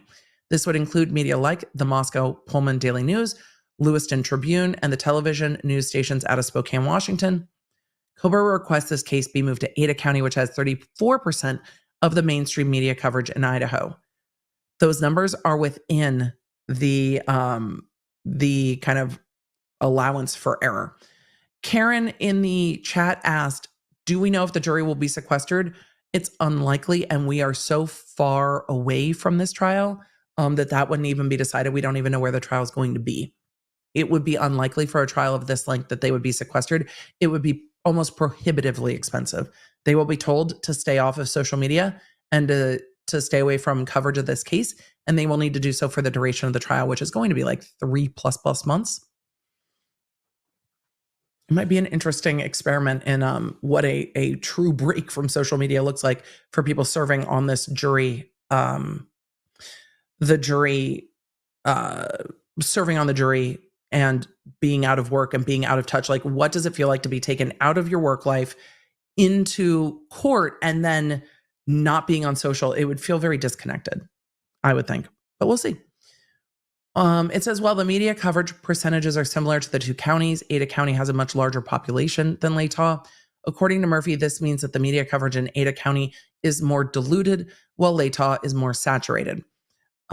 Stated differently, quote, media coverage in Latah offered twice as many opportunities to be seen per person than in Ada County. The higher volume of coverage in Latah, coupled with the smaller pool of eligible jurors, means people in Latah County had twice as many chances to be exposed to the case versus those residing in Ada. This is a really hard thing to measure because it's based on a lot of assumptions, and I don't know where those assumptions come from. This is just me. These are the tangents my brain runs down. It's based on assumptions that this is how people are consuming media, and even though the media is produced in that county, social media makes, I wonder how much social media makes these boundaries of this county versus that county irrelevant as we go forward from here. But this is something courts are going to have to address going forward. Let's see. It goes on to say, when looking at the volume of media coverage over time, Ada County had a higher volume of media coverage from February 23 to June 23. However, since that time, Latah has consistently had the higher volume in the case. So current interest is more localized, they're saying, to Latah versus Ada, where Boise is. Dr. Amani is a social psychologist and social cognition researcher and evaluates how publicity about a case can shape potential juror attitudes and how difficult it is when trying to shift those. It goes on to say the former Moscow Police Department Chief James Fry, who was police chief during the investigation of the homicides, publicly declared he had no doubts that the, quote, right guy had been arrested for the crimes. After Kohberger's arrest, the University of Idaho president, Scott Green, stated publicly that the university community once again felt safe. Generally speaking, individuals are more likely to trust and believe authority figures, so these statements by authority figures in Latah County are particularly impactful to Latah residents. It then goes into it being a small, close-knit community and how difficult it would be to go back into the community if your verdict didn't match public sentiment. However, I don't know if we saw that in like in the Karen Reed case. I think public sentiment was loud, or at least it felt loud on the internet. I don't live in Canton, but it felt loud on the internet, and the jurors were unresolved. So would it be hard for a jury in a small community to come back with a verdict that they believe is legally correct, but is maybe out of line with how the community as a whole sees the case or the public sentiment? I think it is a fair question. So they talked about the inner clash of being a member of the community and being on the jury may make it hard for the jury to come to a decision that might be the legally correct one, even if it's not popular. So, all right, let's continue on. Similarly, given the small size of Latah County, Latah residents had much more emotional experience surrounding the homicides and therefore are more invested in the case. For example, when Kohberger was arrested, Latah residents who had been fearful experienced a sense of relief, which equates to believing Kohberger is guilty. Next, the extensive negative publicity surrounding Kohberger leads potential jurors to think of Kohberger negatively. Stated differently, before Kohberger's arrest, if one was to hear the name Bryan Kohberger, the reaction would have been neutral. Yeah, like who? But sorry, there was a little bug in the office. Not helpful. We've had the doors open a lot as the weather is changing. So, with that, the outside comes in. Well, let's see. Leads potential jurors to think of Kohberger negatively. Stated differently, before his arrest, if one heard his name, it would have been neutral. Now, after Kohberger's name and picture have been associated with terms like, quote, murderer, evil, killer, and stalker, when individuals hear the name, there's a negative association. The impact is greater in Latah County because of the saturation of the media coverage. So the judge goes on to say that this witness concluded that this impacts jurors and they are biased against Kohberger, even if they don't want to be biased or think that they are biased, because brains. Dr. Bryan Edelman is a social psychologist who works as a trial consultant for jury selection and pretrial case research. In this case, the defense hired him to conduct a survey of Latah residents, Ada residents, and Canyon County residents. We have gone over these surveys 900 times at this point. We went over the surveys in the motion to continue the surveys or not. We went over the surveys in the initial written motions, then again in 2 different hearings. I don't know how much I can go over these surveys again. So I'm going to try to zoom through this. The court says the court kind of zooms. The court says the key findings of the survey show that case recognition is high throughout Idaho. 98% of the survey respondents in Latah recognize the case. 93% in Ada recognize the case. 90% in Canyon County recognize the case. 84% in Bannock County recognize the case. It said that of the 98% that recognize the case in Latah, 67% believe Kohberger is guilty. 24.7% reported they believe Kohberger is definitely guilty. God, the dyslexia today. Like, why is the word definitely going before Kohberger in my brain? Similarly, in Ada County, 68% of residents who recognize the case believe Kohberger is guilty, and 22% reported believing Kohberger is definitely guilty. 69%. And again, these numbers are closer than I thought they would be. 69% of residents in Canyon County believe he's guilty. 23% reported he's definitely guilty. 76% believe he's guilty in Bannock County. 19% reported he is definitely guilty. And this is a percentage that recognize the case. So this is the percentage of people that answered their phone, answered the survey, recognized the case, and then had an opinion. So it self-selects down. Let's see. In Latah, 51% of respondents reported Kohberger would have a difficult time convincing them he is guilty. That was the wording of the question. And then they went through that, including the fact that 56% in Ada County said that Kohberger would have a difficult time convincing them that he's not guilty. Those numbers flip-flopped between Ada County and Latah County pretty starkly. This continues to summarize the findings, but finally it says Edelman considered the population sizes of the counties surveyed. Ada County has 406,000 residents, Canyon 184,000 residents, Bannock 66,000 residents, Latah 32,000 residents. Based on all the information from the surveys, Edelman opined that the case recognition and presumption of guilt is and will continue to be high throughout Idaho, given the extensive media coverage the case has generated. The case has to stay in Idaho. It cannot go anywhere else. It is not a federal case. It is an Idaho case. It has to go somewhere in Idaho. So recognition everywhere in Idaho was kind of the prosecution's argument. Like everywhere is bad, so we should stay here. It says, for example, if roughly 50% of Latah County residents presume Kohberger is guilty, that leaves approximately 15,000 Latah County residents who do not. Of those, of course, not all are eligible to serve as a juror. It says, in contrast, if 50% of Ada County residents presume Kohberger is guilty, that leaves over 200,000 residents who do not hold the presumption. Thus, Ada County has a much larger pool of non-biased jurors. So it gets down to population. More people, better opportunity for people who don't know about the case. So that's the summary of Adelson's ruling. Dr. Dare testified kind of briefly that the way that Edelman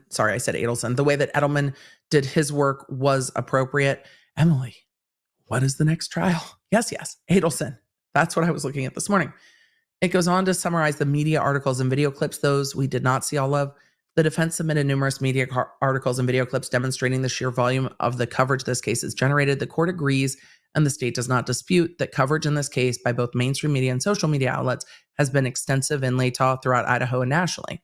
While some of the mainstream reporting has been appropriate and based on information from the court record, there has been extensive coverage that is prejudicial to Kohberger and likely inadmissible at trial. Well, yeah. Okay. Okay, Your Honor. Yeah. All right. Both the Idaho Constitution and U.S. Constitution protect a defendant's right to fair trial by an impartial jury. We have gone through this extensively. So we're going to get to Rule 21. A motion for change of venue pursuant to Idaho Criminal Rule 21 is left to the discretion of the trial court. Period. Judge, do what you think is right. If you think it needs to change venue, change venue. Like you do you, boo-boo. It allows the judges, and this I think is appropriate, it allows the judges who are sitting in these courthouses, in the jurisdictions, to decide whether or not it is appropriate. So, analysis. 1. Prejudice. In deciding a motion for change of venue, the court determines whether, in the totality of the circumstances, juror exposure to pretrial publicity will result in a trial that is not fundamentally fair. The critical inquiry is whether the nature of their exposure to pretrial publicity caused the prospective juror to form an opinion about the defendant's guilt, and as a result, they were unable to serve as an unbiased juror. In determining whether a criminal defendant actually received a fair trial, the Idaho Supreme Court considers the following factors. Look, Kari Morrissey. See, we laid out the issue, and now we're going through what the rule the court has to follow is.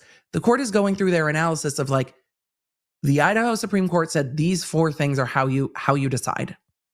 This is all courts really do, is say, what is the issue? And then what rule do we apply to that issue? And then what conclusion do we come to based on these facts? So this is what the court considers. 1, the existence of affidavits indicating prejudice or absence of prejudice in the community where the trial took place. 2, the testimony of jurors at juror selection regarding whether they had formed an opinion based upon adverse pretrial publicity. 3, whether the defendant challenged for cause any of the jurors. 4, the nature and content of the pretrial publicity. 5, the amount of time elapsed between pretrial publicity and trial. Some of the factors can only be evaluated during or after jury selection, while others can be evaluated by a trial court deciding an earlier motion to change venue, which is why we see a lot of these motions brought when jury selection is underway. In this case, that's not practicable. Can you imagine trying to shift this to another county when juror selection is underway? It's going to take them a few months to put together the list and send out all the juror questionnaires and summonses, and then start getting those people to come back in. SF in Texas, we're going to talk about that at the end. Asked, will he still be the judge on the case? He addresses it at the end of the motion. So actual prejudice, the court considers the actual prejudice to the defendant.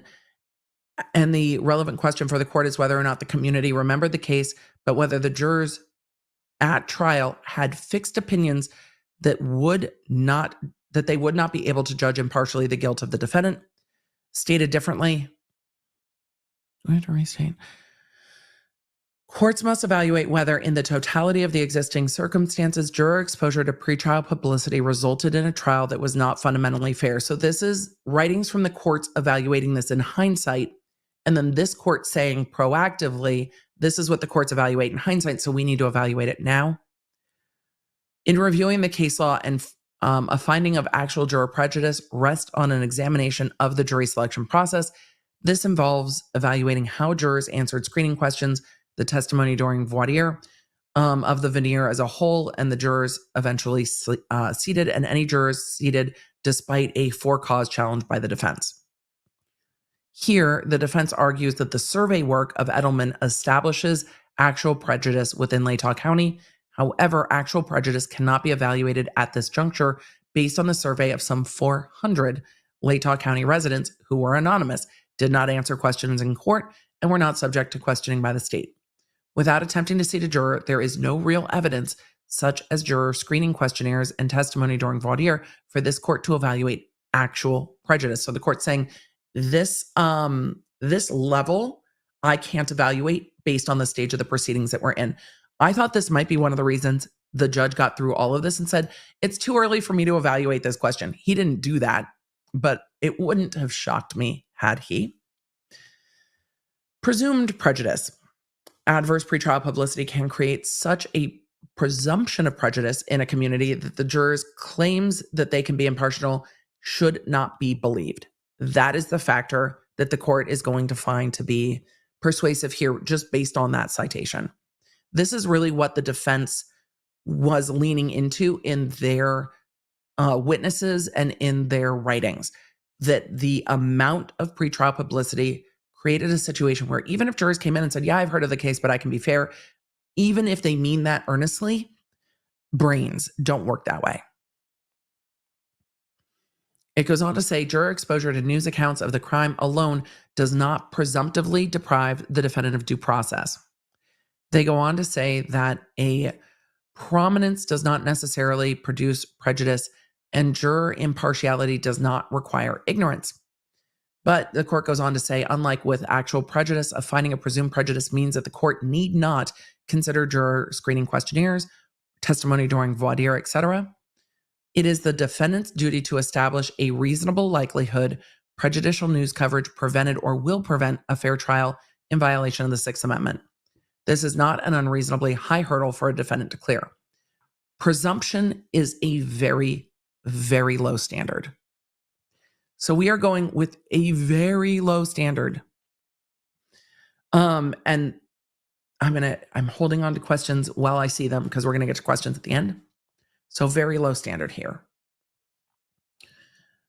In the case where the juror prejudice has been presumed, the following factors have been examined: the size and characteristics of the community where the crime occurred, whether news story contained a confession or other blatantly prejudicial information of the type readers or viewers could not reasonably be expected to shut from sight.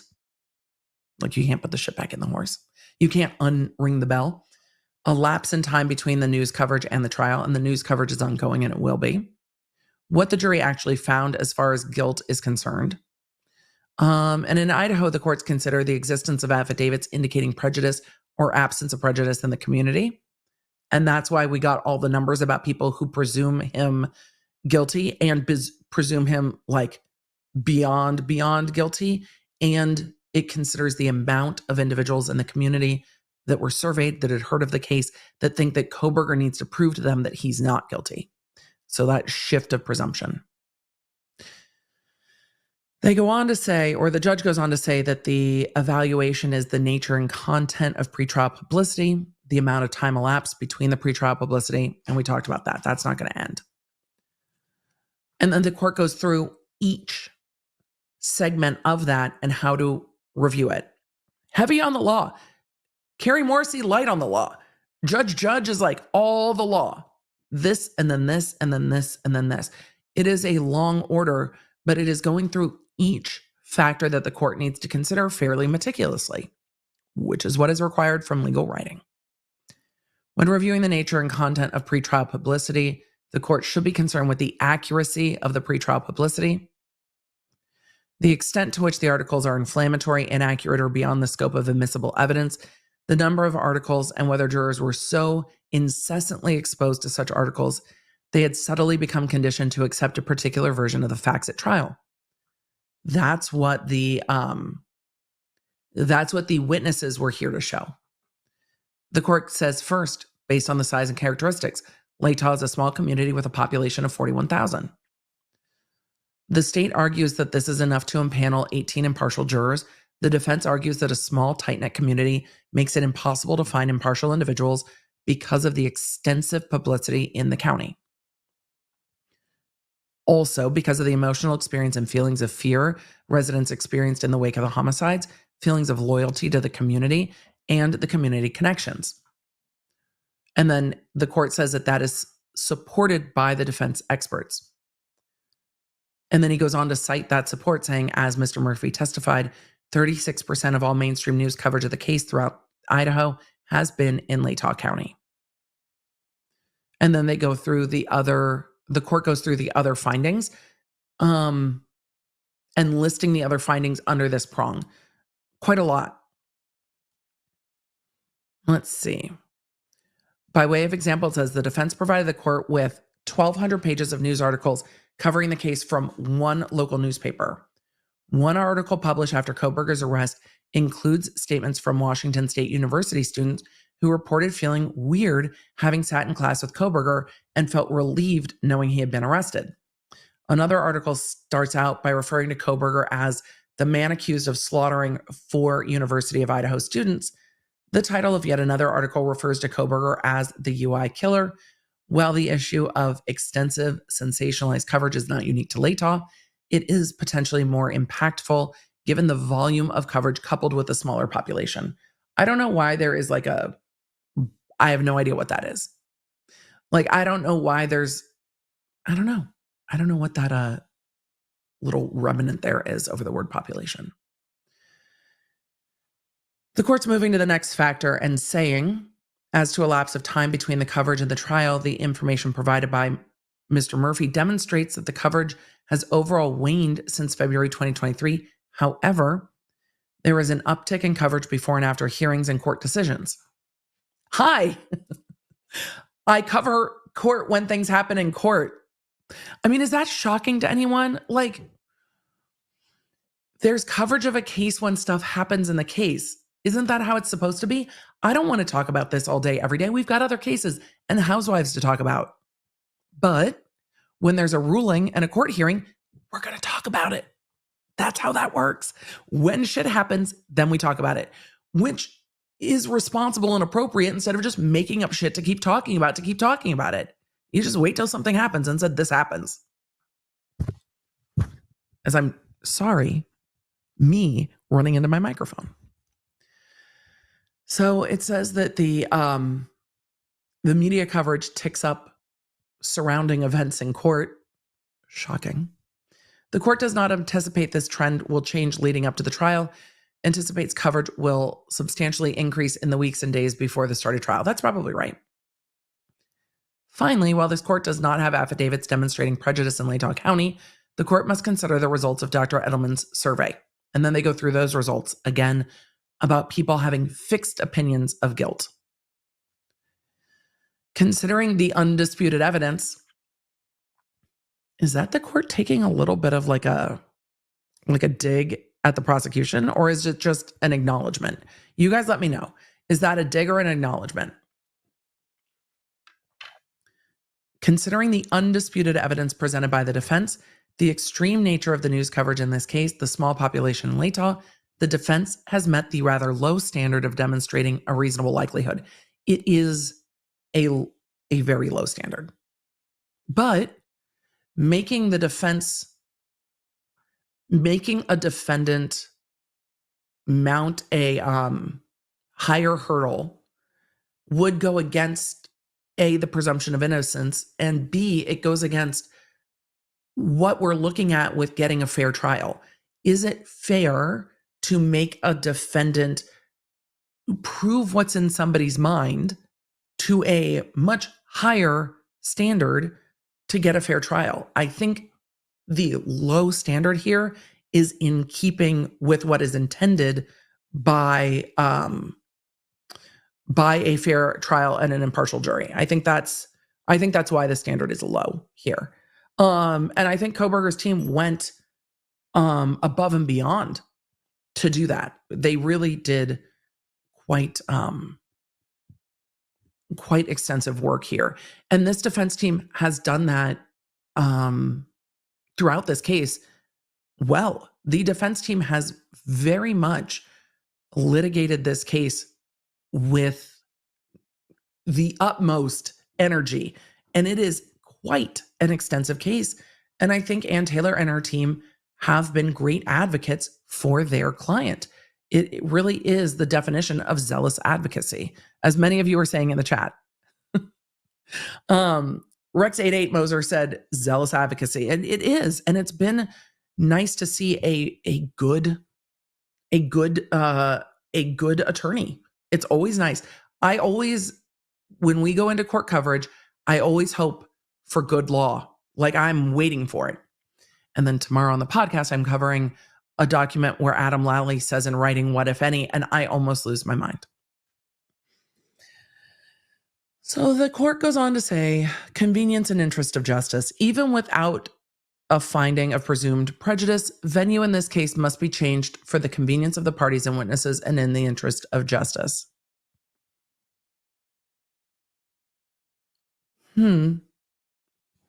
So the court is saying that even if the defense didn't meet their burden, he was going to move this case anyway? Are you saying that the defense argued that, or are you saying that? Because the way this is written, it sounds like he's saying that. Even without a finding of presumed prejudice, venue in this case must be changed for the convenience of the parties and witnesses and in the interest of justice. It sounds like that is the court's determination, doesn't it?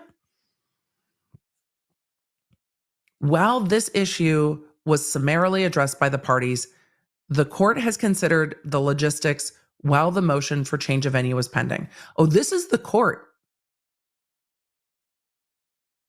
Huh. Well, Latah County court staff and court security are ready and willing to facilitate this trial to the best of their ability. There are serious issues that cannot be resolved no matter how much planning and preparation is done. Oh, this is the judge. This is the judge punting. The judge is like, we're not doing this. The Murdaugh, well, Courthouse Becky aside, they figured it out in Walterboro, South Carolina, didn't they? Okay. So the court, even if the defense didn't meet their burden, was going to punt. Or decided at some point they were going to punt. And put that in this order, which is interesting.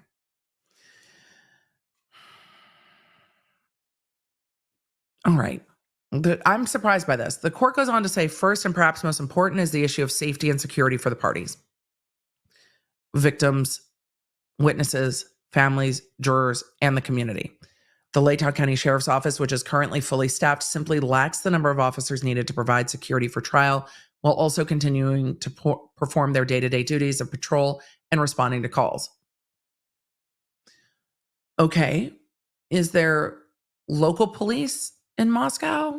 Are we going to get into state police support? Okay. So the sheriff's department at their fully staffed capacity cannot handle this case. It goes on to say, one solution is to ask the Idaho State Police and the Moscow Police Department for help. However, officers from both ISP and MPD were heavily involved with investigating the homicides, and it's anticipated that several officers will be called to testify at trial. So, if the sheriffs need support, state police can support them in responding to traffic collisions and stuff. Additionally, it's the court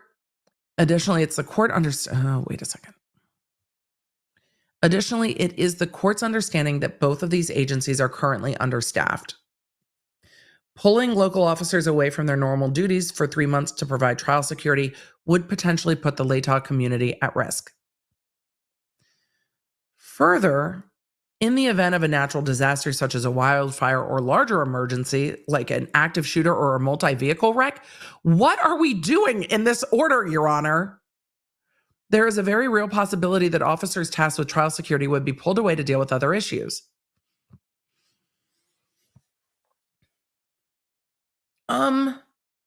Okay. Thus, while our local law enforcement is ready and willing to do what they need to do to ensure a safe trial, there are not enough officers to ensure the safety of the parties, victims, witnesses, victims, families, and community for a 3-month period. It's too long of a case, and there aren't enough officers. Similarly, Latah does not have enough court clerks to efficiently manage the jury selection process. Well, that is a large problem. It's really hard to bring people in. But again, how did Walterboro do it? Similarly, Latah County does not have enough court clerks to efficiently manage the jury selection process. It's anticipated that general qualifications questionnaires would need to be sent out to 6,000 individuals. I think it was 900 in Murdaugh. The court clerk will be tasked with then entering juror information from 6,000 individuals into the electronic system. Wait, by hand? Ooh. This task alone will require several clerks and will take time. Months. Latah County has only one court clerk familiar with the process. What? And she has several other day-to-day responsibilities outside her role as jury commissioner. Thus, to accomplish the task, Latah would have to bring in clerks from other counties to help, along with extra computer equipment for those clerks to perform their work. After the initial process, the court would then summon some 1,800 individuals to fill out extensive jury questionnaires. Again, this process would require both court clerks and court security to take attendance, manage and move the individuals where they need to go, fill out questionnaires in privacy, scan questionnaires, and quickly get the questionnaires to court and counsel.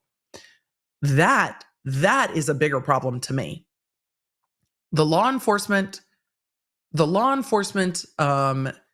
issue can be handled. The court clerk problem is a much larger problem, that there is only one clerk in the entire county that deals with bringing in jurors. That seems understaffed to me, but I only lived in very large counties. So, but there is a shortage of court personnel. There is a staggering shortage of clerks, of judicial assistants, of court reporters, and of judges on both the state and federal levels. There is a very large gap of people who are in these positions, and it takes time to learn how to do this. These are not intuitive systems, and often they are quite old. So that's a bigger problem, that you don't have enough people to do jury selection. That is a big issue, because I wish the court had led with this, but with this, this goes to the prosecution argument. So the prosecution argued, Your Honor, here's the remedy. The remedy to dealing with the amount of media in this case is to cast a wider net of jurors. And the court is saying that remedy isn't going to work because we actually do not have the capacity to cast a bigger net.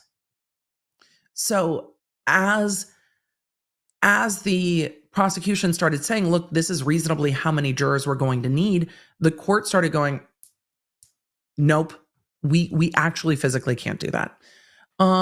Jenny O in the chat said Shirley JJ knew this over 12 months ago. I don't know if he appreciated it a year ago because they hadn't yet started talking about how many jurors they would need and what that practically would look like.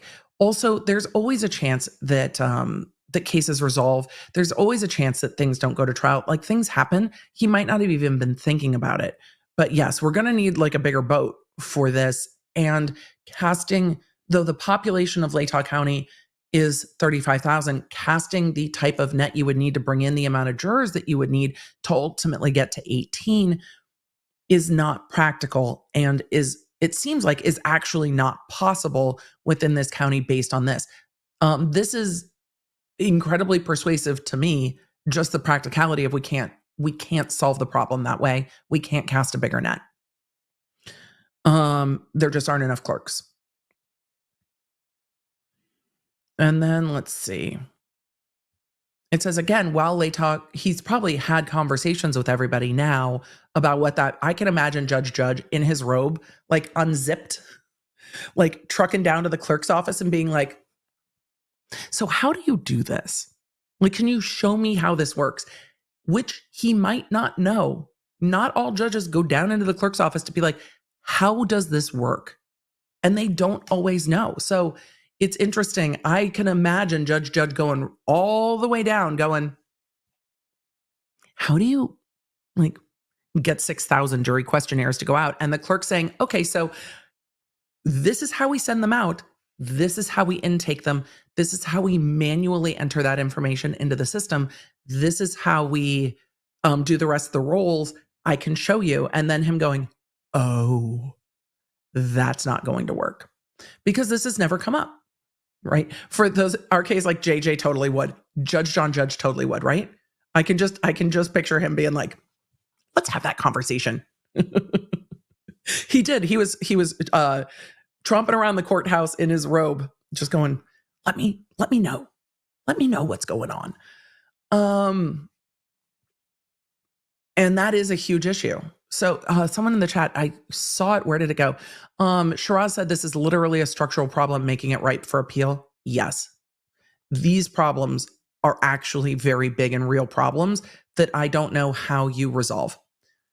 So he goes on to say further, the Latah County Courthouse itself poses significant issues for trial of this length and magnitude.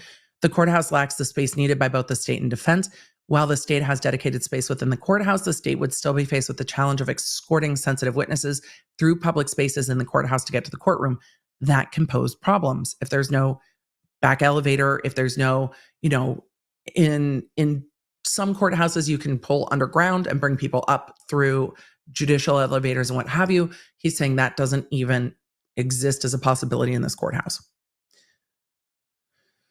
Meanwhile, the defense does not have a dedicated space within the courthouse and there are limited options available. I mean, right, you can't just set aside another courtroom for them. And the public defender's office probably can't just accommodate a team of other lawyers coming in for 3 months. There are few options available, it says, i.e. the district court meeting room or a pretrial room. The pretrial rooms are normally like 3 people can fit. And it said those are located in public areas and are not soundproof, so they couldn't talk to their client. These locations do not provide the defense with the privacy it needs during trial to meet with each other and the witnesses. Further, the jury room itself is problematic in terms of sizing. Fitting 12 to 13 jurors in the jury room for a routine trial is crowded. Fitting 18 jurors in a jury room for 3 months would be uncomfortable at best. So very practical issues. Very practical issues. Let's see. Additionally, the door between the jury room and courtroom is not soundproof. Further, the court security would be tasked with trying to bring the jury into the courthouse in a fashion that ensured jurors' privacy while also ensuring the court's privacy. The only options for bringing the jury into the courtroom is through a public hallway or directly past the court's chambers. Neither are good options. I mean, some courthouses do it past chambers. It's not a great option, but it is. Further, there is also an issue of continuing day-to-day operations in the Latah County Courthouse. The magistrate judge will continue to have daily hearings. The district judge will continue with the day-to-day operations of the courthouse. A juvenile and CPS caseloads will have to continue. The clerk's office must continue with day-to-day operations of processing filings, payments, and assisting the public. All these normal operations will undoubtedly be strained by the resources required by this trial in terms of space and personnel. While traveling to another county for 3 months is indeed inconvenient for the attorneys, the court, some family members of the victims, and some witnesses, having the trial in Latah County Courthouse would also be inconvenient in numerous ways. And beyond that, would present serious safety risks. Thus, in the interest of justice requires that the trial be moved to a venue with resources, both in terms of personnel and space, necessary to effectively and efficiently handle a trial of this magnitude and length, so the parties in the court can focus on the case and not on peripheral issues. When he started this paragraph, I was like, what do you have to say, Your Honor? And by the time we got to the end of this paragraph, I was like, that makes sense. That makes sense. Because the periphery issues would absolutely take a lot of time. The clerk's office not being able to facilitate jury selection is a huge built-in appellate issue. And the court does not want that appellate issue to be the reason a 3-month trial gets undone. And that is a very practical thing. So even what the defense set aside, this was going to move. Conclusion and order. Kohberger's motion to change venue is granted. Consistent with the language of Idaho Criminal Rule 21C2B, not B2, high B2, C2B, this court orders transfer of venue, quote, without specifying the new place of venue, and refers the case to the administrative director of the courts for assignment by the Supreme Court to a court of proper venue in another judicial district and assignment of a specific judge to provide in the criminal proceeding. So the court went directly to the criminal rule and said, this goes to the Supreme Court of the state, like they do in South Carolina, goes to the Supreme Court. In larger counties, and this varies state by state, it would go to the presiding judge, and the PJ would determine where it goes. I had this issue where I was out of my courthouse for an extensive trial, and I was so mad about it. It's like, we can't facilitate the length of this trial, the severity of the trial, and the security issues. So you're getting shipped from the courthouse closer to you all the way to the one with no parking and terrible food. that's hot in the summer. Have fun not having an office for the months that you're in trial. It is not fun for the attorneys. I did not like it. Having to do trial outside of the courthouse where I worked was rough, but it was what was needed by the case. However, I could still drive there. It wasn't hours and hours and hours away, which is possible here. So this is not going to go to the site judge. This is not going to go to the presiding judge of the county. This is going to the state Supreme Court. The state Supreme Court is going to use their processes and decide where this case is going to go. The court did not pick a venue. That's why the court laid out all of the findings so specifically to, I think, assist the Supreme Court in picking a new venue. It might be Ada County, and a new judge will get assigned. Oftentimes, the judges go with the case. Judge is like, couldn't be me. I still have cases to do. Can you imagine if the Supreme Court comes back and is like, so we've reassigned this to a specific judge. It's you. Winner, winner, chicken dinner. You have been on this case for over a year and a half. So you're staying. So do I think John Judge is going to get off of this case? I don't know. He said for assignment to a specific judge to preside in the criminal proceeding. Could they still pick him? I think that they could. Why couldn't they? I don't know if they will or if they won't. But he gave the court the option. So we don't know. Who is going to preside over this case? I don't know. Petty Cakes asked, how are judges assigned? It varies by jurisdiction and it varies by case. The Supreme Court is going to follow their procedures to reassign this to a case. So I'm not, again, I don't practice in Idaho, so I will defer to Idaho attorneys. I think there is a possibility that this judge might be the judge that the Supreme Court assigns. Though the Supreme Court also might look at the judicial needs in Latah County and say, we cannot have this judge out of a courtroom for over 3 months for this trial. A larger courthouse and a larger county can deal with it. Because what will happen in a larger county is that court's docket will get bumped to other judges. If there are only a handful of judges in Latah County and Judge is gone, Judge's caseload for 3 months goes to other judges, and it might actually grind everything to a halt in not being able to keep cases going, depending on how few judges there are and how many cases there are. If it goes to a larger county, they might reassign it to a judge who can just sit on this case, and that judge's docket go to other judges in the county. It's really going to depend on how the Supreme Court decides to assign it. So we'll see. Will it go to Ada County, I guess, is the question now. And this will get reassigned. Ro asked a great question in the chat. Hearings already scheduled. Will they take place in Moscow or the new place? It will take place in front of the new judge. Some of them might happen remotely if they want to, but no, they will take place in front of the new judge, likely with a new scheduling order. I imagine we will see the Supreme Court make a decision on this fairly soon because there already is a vibrant scheduling docket to go through everything. So there are also responses to this. And before I summarize it, I think it is only fair to go through some of those responses. The only responses I saw were posted on Twitter by Bryan Enton. So I'm going to go grab that real quick. And let's see. I really try to stay off of social media while I am streaming because I'll get distracted by stuff. But I'm like, la, la, la, la, la. Like the last thing I want is to get distracted by other things because I would. Let's see. I'm going to just try to pull this. No, why won't this? There we go. I was like trying to pull up the one post and it was fighting with me. So, Emily, can you use Twitter effectively? No. So effectively that, yes, I still call it Twitter. My brain can't wrap itself around just referring to everything as X. Like, it just doesn't make sense to me. All right. We're going to go to Bryan Enton's post here on the former Bird app. For all of you in the chat, says, sounds like John Judge wanted to be gone. He quoted the law and was like, pick a venue, pick a judge. Bye. I don't know what he'll do, but pick a venue, pick a judge by. I mean, could they pick him? Maybe.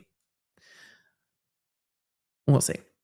Brian Enton shared that Kaylee Goncalves' family reacts to the judge granting a change of venue motion in the Kohberger case, saying they are incredibly disappointed. And this is really tough because the ruling doesn't consider them at all. It says it will be inconvenient for them. The flip side to that is that all of the constitutional rights granted to the defendant are what the judge is considering. Those are the rights that have to be protected. Those are the rights that come up on appeal. And I understand it leaves victims' families feeling not only cut out of the process, but as if they aren't considered and thought of, because the rights of the defendant is what is considered by the judge primarily. And that is very frustrating for families where they feel like they are not considered in the process and that they don't have a choice.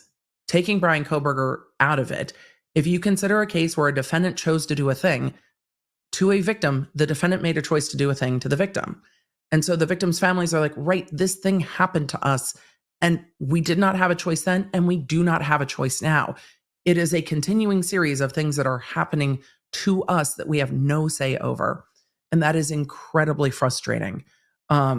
It's hard because when you're looking at the way the Constitution is set up and the law protecting the rights of the defendant from government overreaching, especially in a DP case, there's lots to consider because the state is literally looking at the death penalty. Those are the rights that come first. And that is frustrating. But I completely understand why they are hurt, why they are frustrated, and why this process is incredibly frustrating. Goncalves' family statement is, the family is incredibly disappointed in the judge's ruling granting the change of venue. The only good thing about this decision is that it will be Judge's last decision in the case. I mean, it probably will be a new judge, but I'm not going to say it will until we see it. But they believe it will be a new judge. The family has always felt that judge favored the defense, and it was a common theme that whatever the defense wanted or needed, they got. I understand their frustration 100%. In cases, oftentimes at pretrial, what the defense is asking for, they are going to get, especially when it comes to things like discovery, especially in a death penalty case. That is the reality of the case. So that would be true, I think, of quite a lot of judges.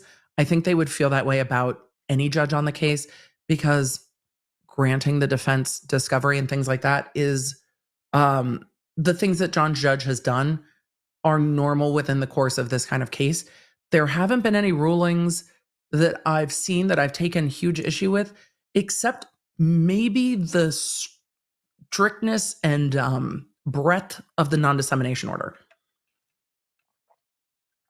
So I understand why it feels that the rulings are more favorable to the defense pretrial. That is going to shift when we get into trial, but that's kind of the nature of trials.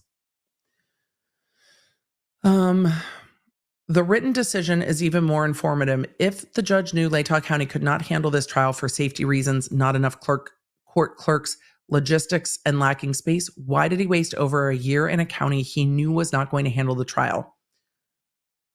And I wonder if Judge wasn't even thinking about it till the defense brought the motion because he's not going to sua sponte do it. We'll see. The points he mentioned didn't all of a sudden jump out and bite him in the rear. They might have, but also the practicality of this case is the practicality of this case. Another issue was the poor cross-examination by the state of the defense expert witnesses. Oh, they are not happy with the prosecutors at all. A judge can only rely on the evidence presented, and when you don't properly cross-examine expert witnesses or present any of your own, you are left relying on the opinions of the defense. I'm going to shrink myself a little bit. No, wait, yes, that'll work. You are left relying on the opinions of the defense. Then let's not forget the massive contradiction of having a University of Idaho employee as an expert witness, Eliza Cover, and at the same time allowing Scott Green at the University of Idaho to present and write a book claiming to be an integral part of your investigation. I don't know anything about all of that, but I'm curious now. Finally, what was the point of the non-dissemination order? It says, let me go to the next a screenshot of the text that was provided to Brian Enton. Let's see. It says, what was the point of the non-dissemination order? And then continues saying, private hearings, closed-door tactics, allowing the defendant to be dressed in a suit for every televised hearing, if not to keep the trial in Latah County. As victims' families, you are left to just watch like everyone else, and really you have little rights or say in the process. That's true. It's frustrating, but yes. Little rights or say in the process, and at the same time, you are the most vested in the outcome. We have always felt that a fair and impartial jury could be found in Latah County and still believe that is where the trial deserves to be held to help the community heal. Thank you again for all your support and prayers. And it's, again, I think they voiced the frustration that I imagine all of the families feel. It's frustrating. It's not an easy process. It is a hard process for victims and families. It is a hard process for witnesses and defendants. But the rights that are set up in our criminal system are set up defendant facing, not facing everyone else. It's changing. There are states that have gone through Victims' Bill of Rights to do the most basic things like tell the victim of court dates, let victims know if defendants are being released from custody, things like that. But those are newer. And those are newer considerations. Lee asked in the chat, and I think this is timely before we move on to questions. Lee said, why do you think the prosecution is not fighting harder for the victims? The victims' families in this case seem to be a bit at odds with the prosecution. I think the prosecution is trying to protect the prosecution and that they think that leaving venue could potentially set up an issue for appeal as well. And at the end of the day, their job is to prosecute on behalf of the county, not on behalf of any individual.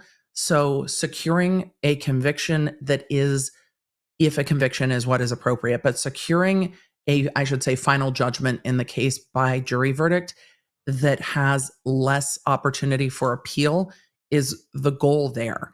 If they need, to change the venue to make sure that that isn't a glaring appellate issue, then that takes priority over what may be convenient or inconvenient or desired or not desired by the families. And if there really are safety issues, then there's only so much that anyone can do because the judge is like, no, we don't have the staff. We don't have safety issues.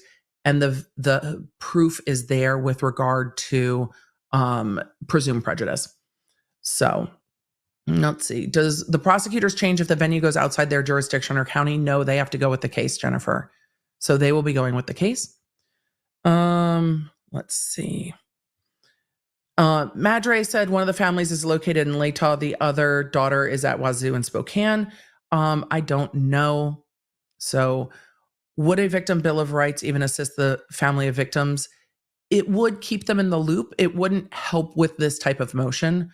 This type of motion goes forward considering the rights of the defendant. So other than mentioning in court that it is inconvenient to them, there's not much more that can really happen in a motion like this, except to ensure, and the judge has done this, Judge has ensured that there was private Zoom access for all of the victims' families to all of the court hearings, and continuing to do that is a huge part of this.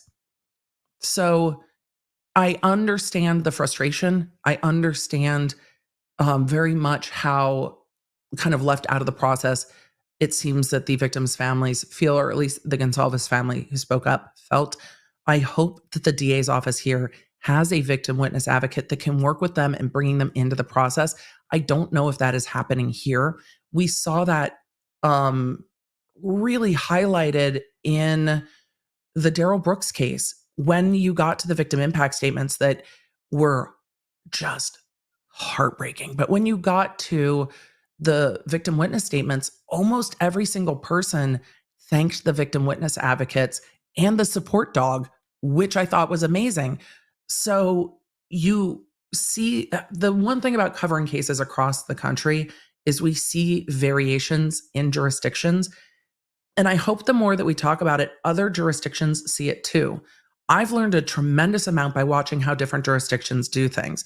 Look, further affiant saith not should be the way that every affidavit is signed forever. State of South Carolina, kudos, you did it right. It's a further affiant say it not, 10-10 hands down wins.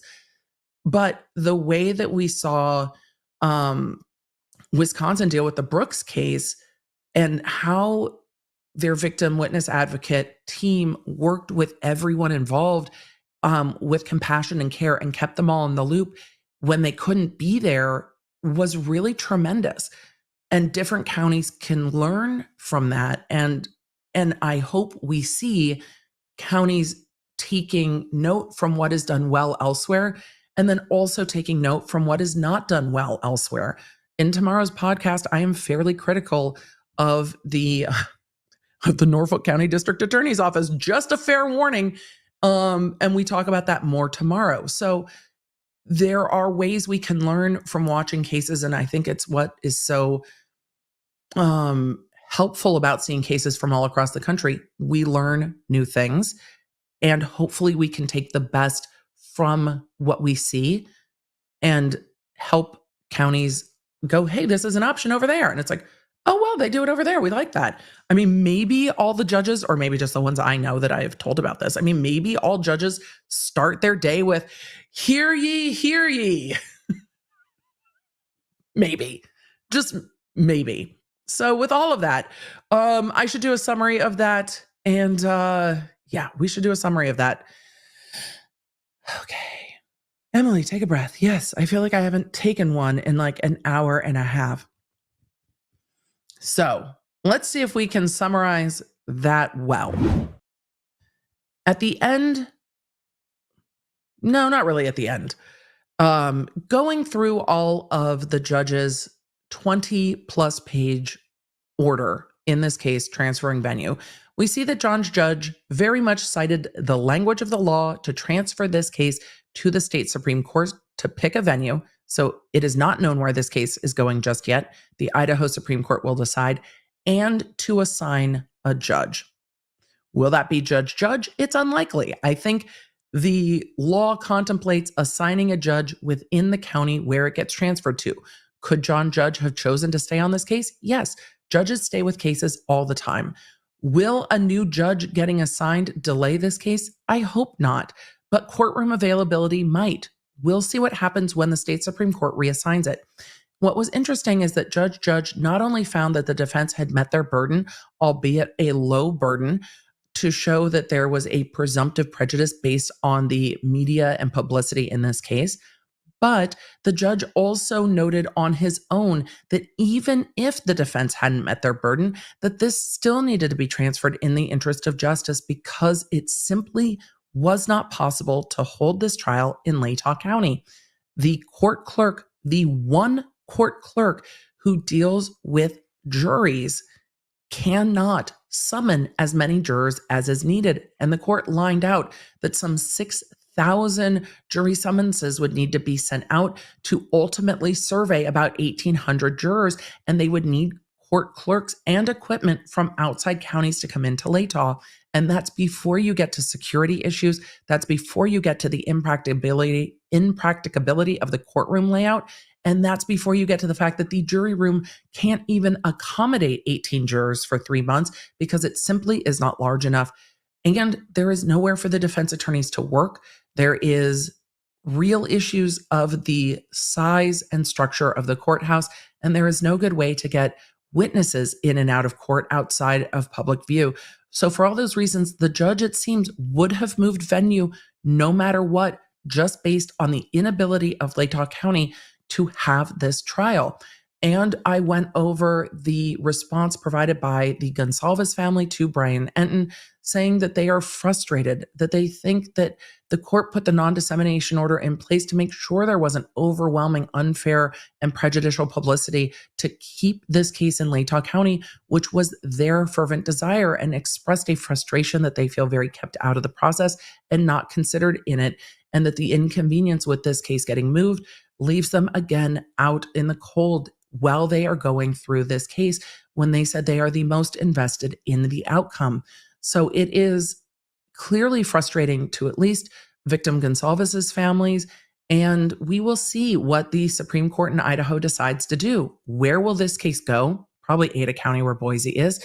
And will Judge get volunteered for it, or will a judge from Ada County be the one taking it over? And I think that's probably what is going to happen. Will this bump back the trial date? It's unknown. That we're still less than a year out, so there might be enough time.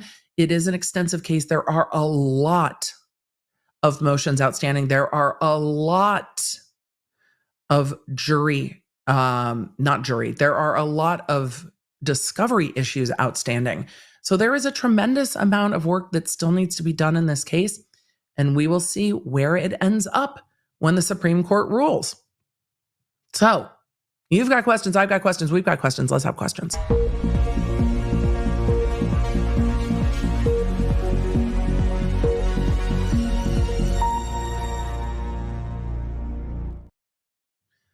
So we are going to get to your questions. I'm going to take a minute to remind you to download the Law Nerd app. Look, yes, I can say like and subscribe and the YouTube-y things, because yes, do those too. But the Law Nerd app will keep you in the loop no matter what happens, no matter what media outlet gets feisty, no matter what case we're covering. The Law Nerd app is here for you. It's here for me. It's free for you. You can be notified as much as you want, as little as you want. You can control the notifications. You can get notifications every time there's a video. Don't forget to download our free app. It will be fantastic. I see some of you in the chat saying, I want Judge Newman. Volunteer Judge Newman. It's going to be an Idaho judge. So let's see. I was Googling something real quick because I saw something in the chat that caught my eye and I just wanted to take a look. Let's see. And I am not seeing anything. So we will continue. We will continue on. So J. Michael said, except when you were doing conferences and missed the notifications. There are times that I don't do it well. There are times in the past when they did not push out well, but we fixed that. So let's see. Jacqueline asked a great question in the chat. Jacqueline, it is a really good question. Jacqueline said, quick question, please. If he is presumed innocent, why is he still in jail? Because he does not have bail. So in the criminal justice system, Emily, it's not a TV show. We just watched this in the Corey Richins case. There is always some type of a probable cause determination early on in the case. In the Kari Richins case, that wasn't very early on, but that was her preliminary hearing. In this case, we were getting ready for the preliminary hearing. I was interested to see what was going to happen, and then the state did a grand jury on it. The grand jury or the preliminary hearing has an overview of the evidence to see if the person that's been arrested is the person who meets the threshold to be held over for trial. And once someone is held over for trial, then you get into whether or not there is bail or bond, and if they stay in custody or are allowed out of custody. The Karen Reed case, she was arrested. There was a bond set. She bonded out and stayed out of custody. The probable cause determination there was grand jury when they elevated the charges. In Kohberger, they did a grand jury. Probable cause was established.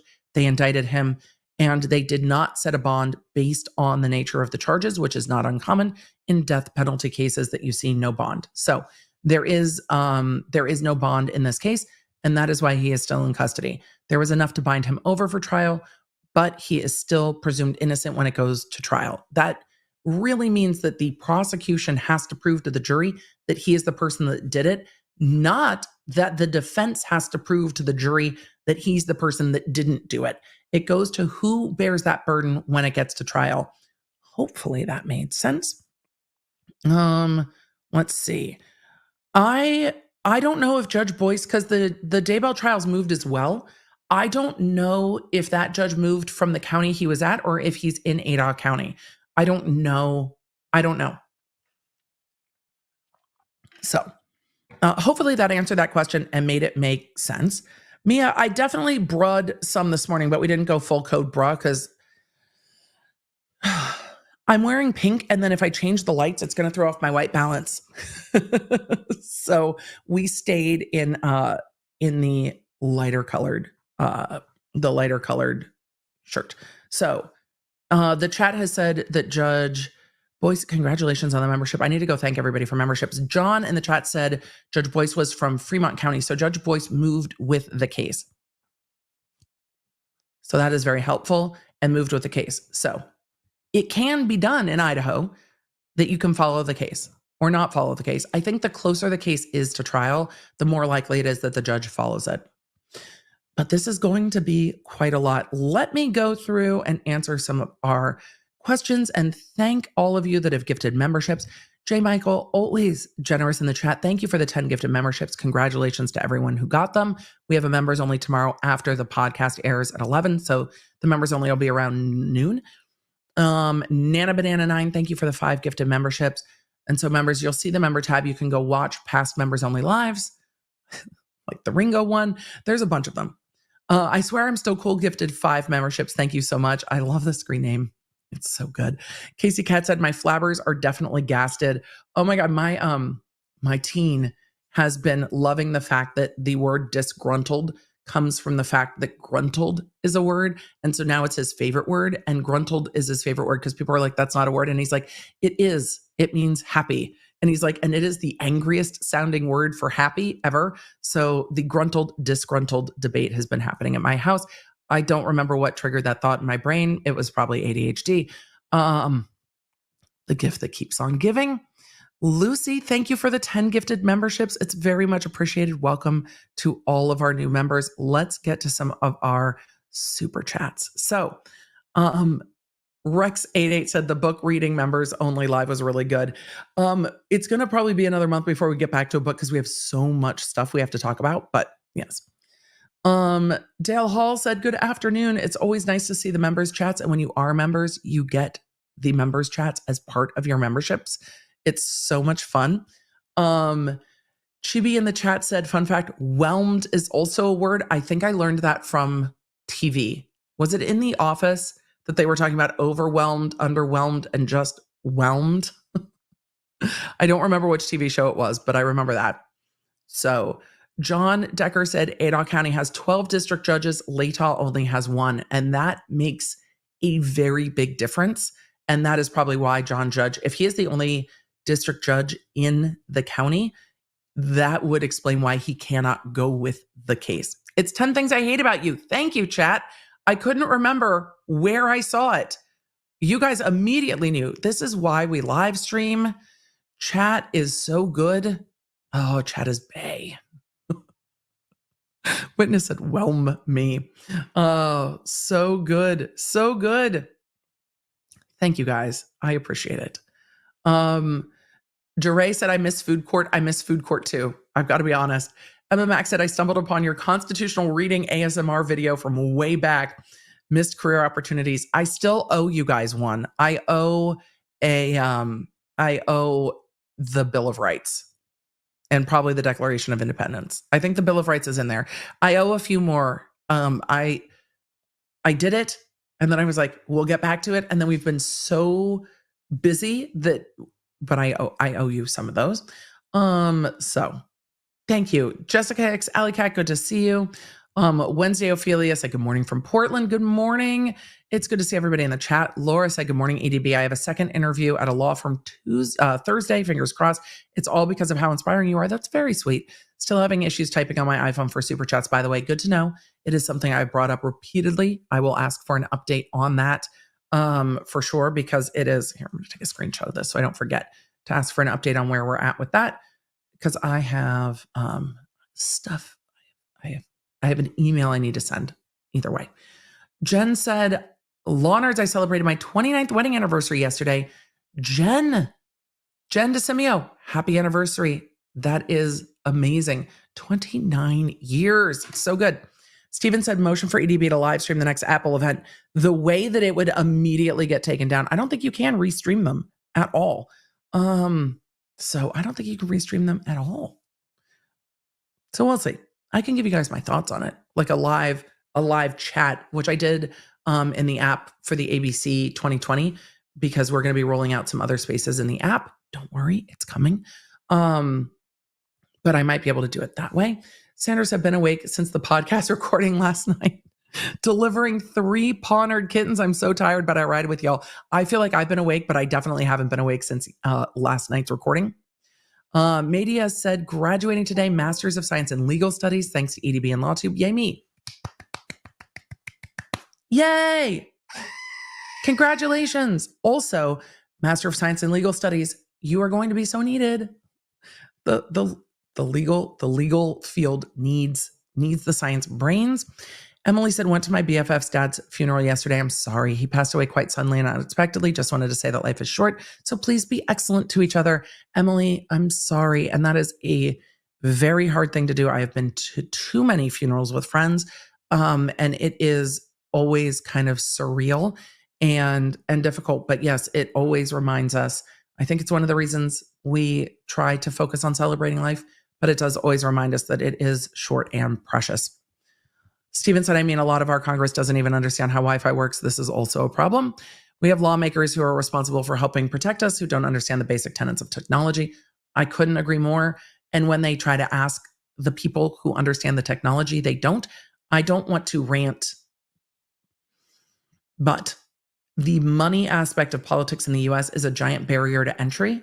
So we end up with people who just stay put for a very long time. And, you don't know what you don't know. But even when they bring in people who do know, sometimes it's hard to understand because everybody just seems to want to grandstand a bit and like say their thing and make their point and get their soundbite instead of like having conversation to reach understanding, which I think is much more productive. But you guys know that. That's why you're here.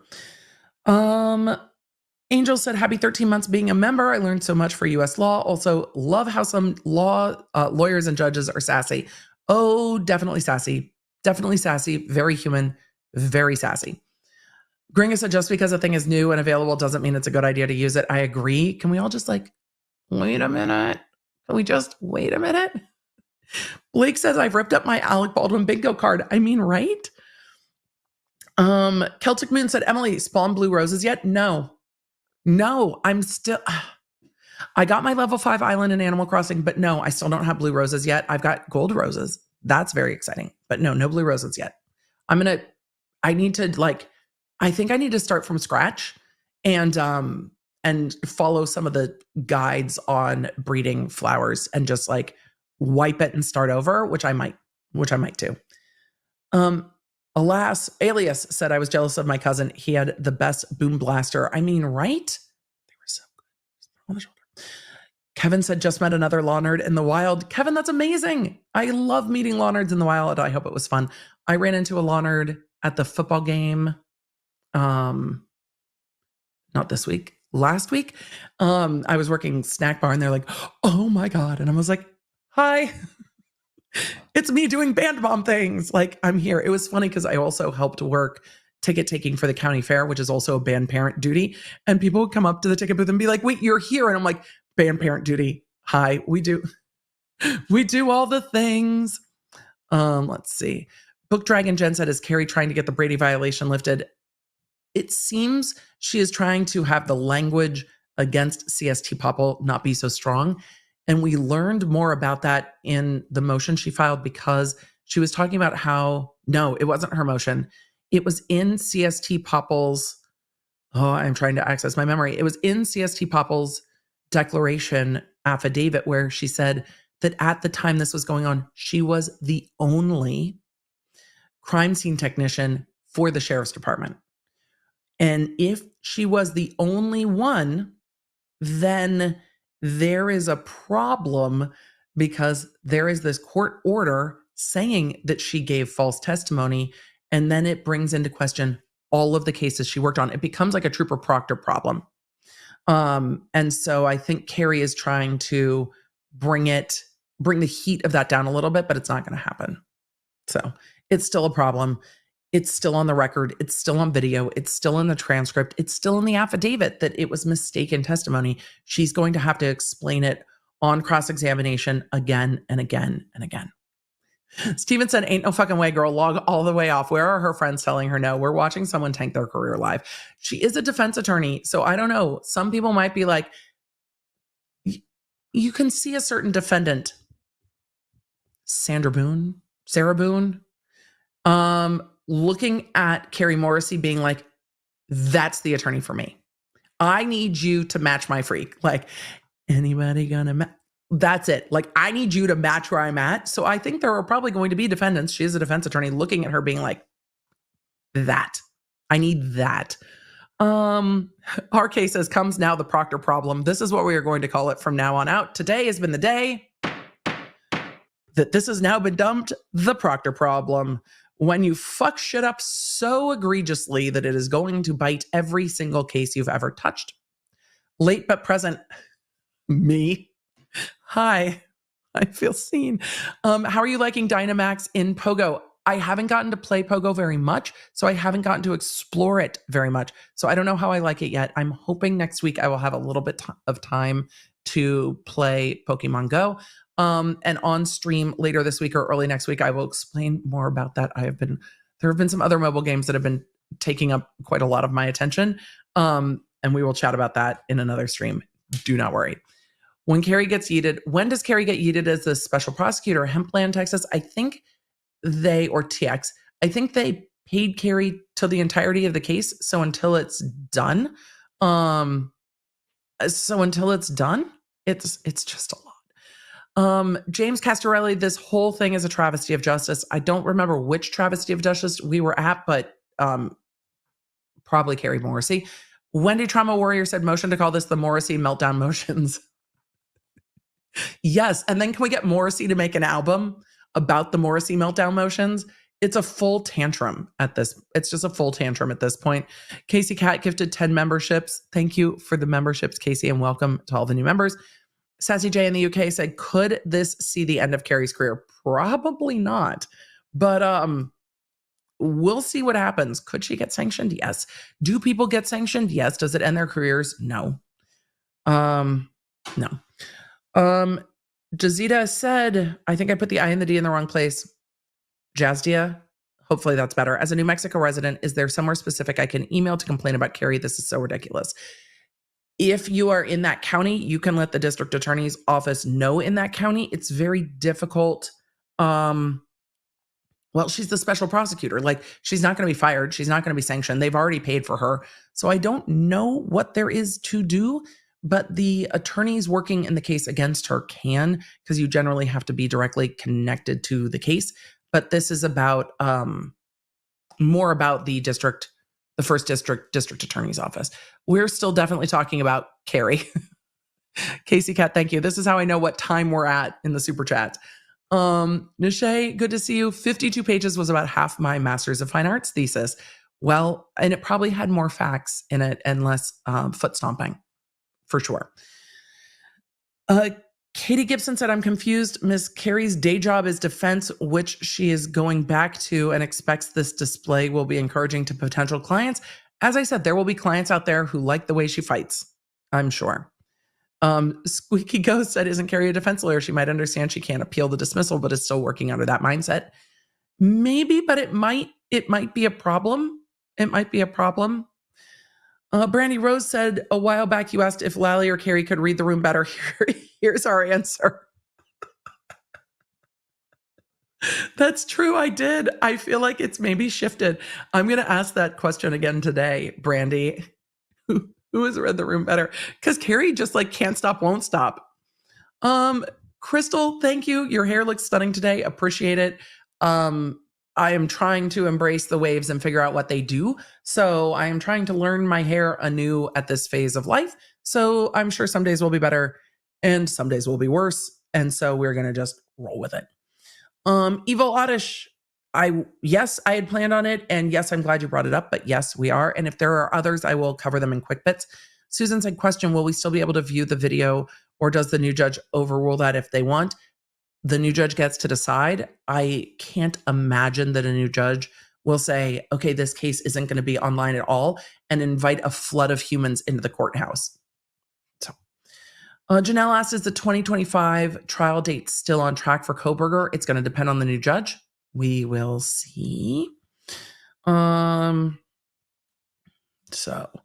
let's see. Apple Jam Peanut Butter said, lawyer, noted that Judge John Judge used very, very specific language matching the law regarding how to get off a case. Seems very much that he's trying to jump ship.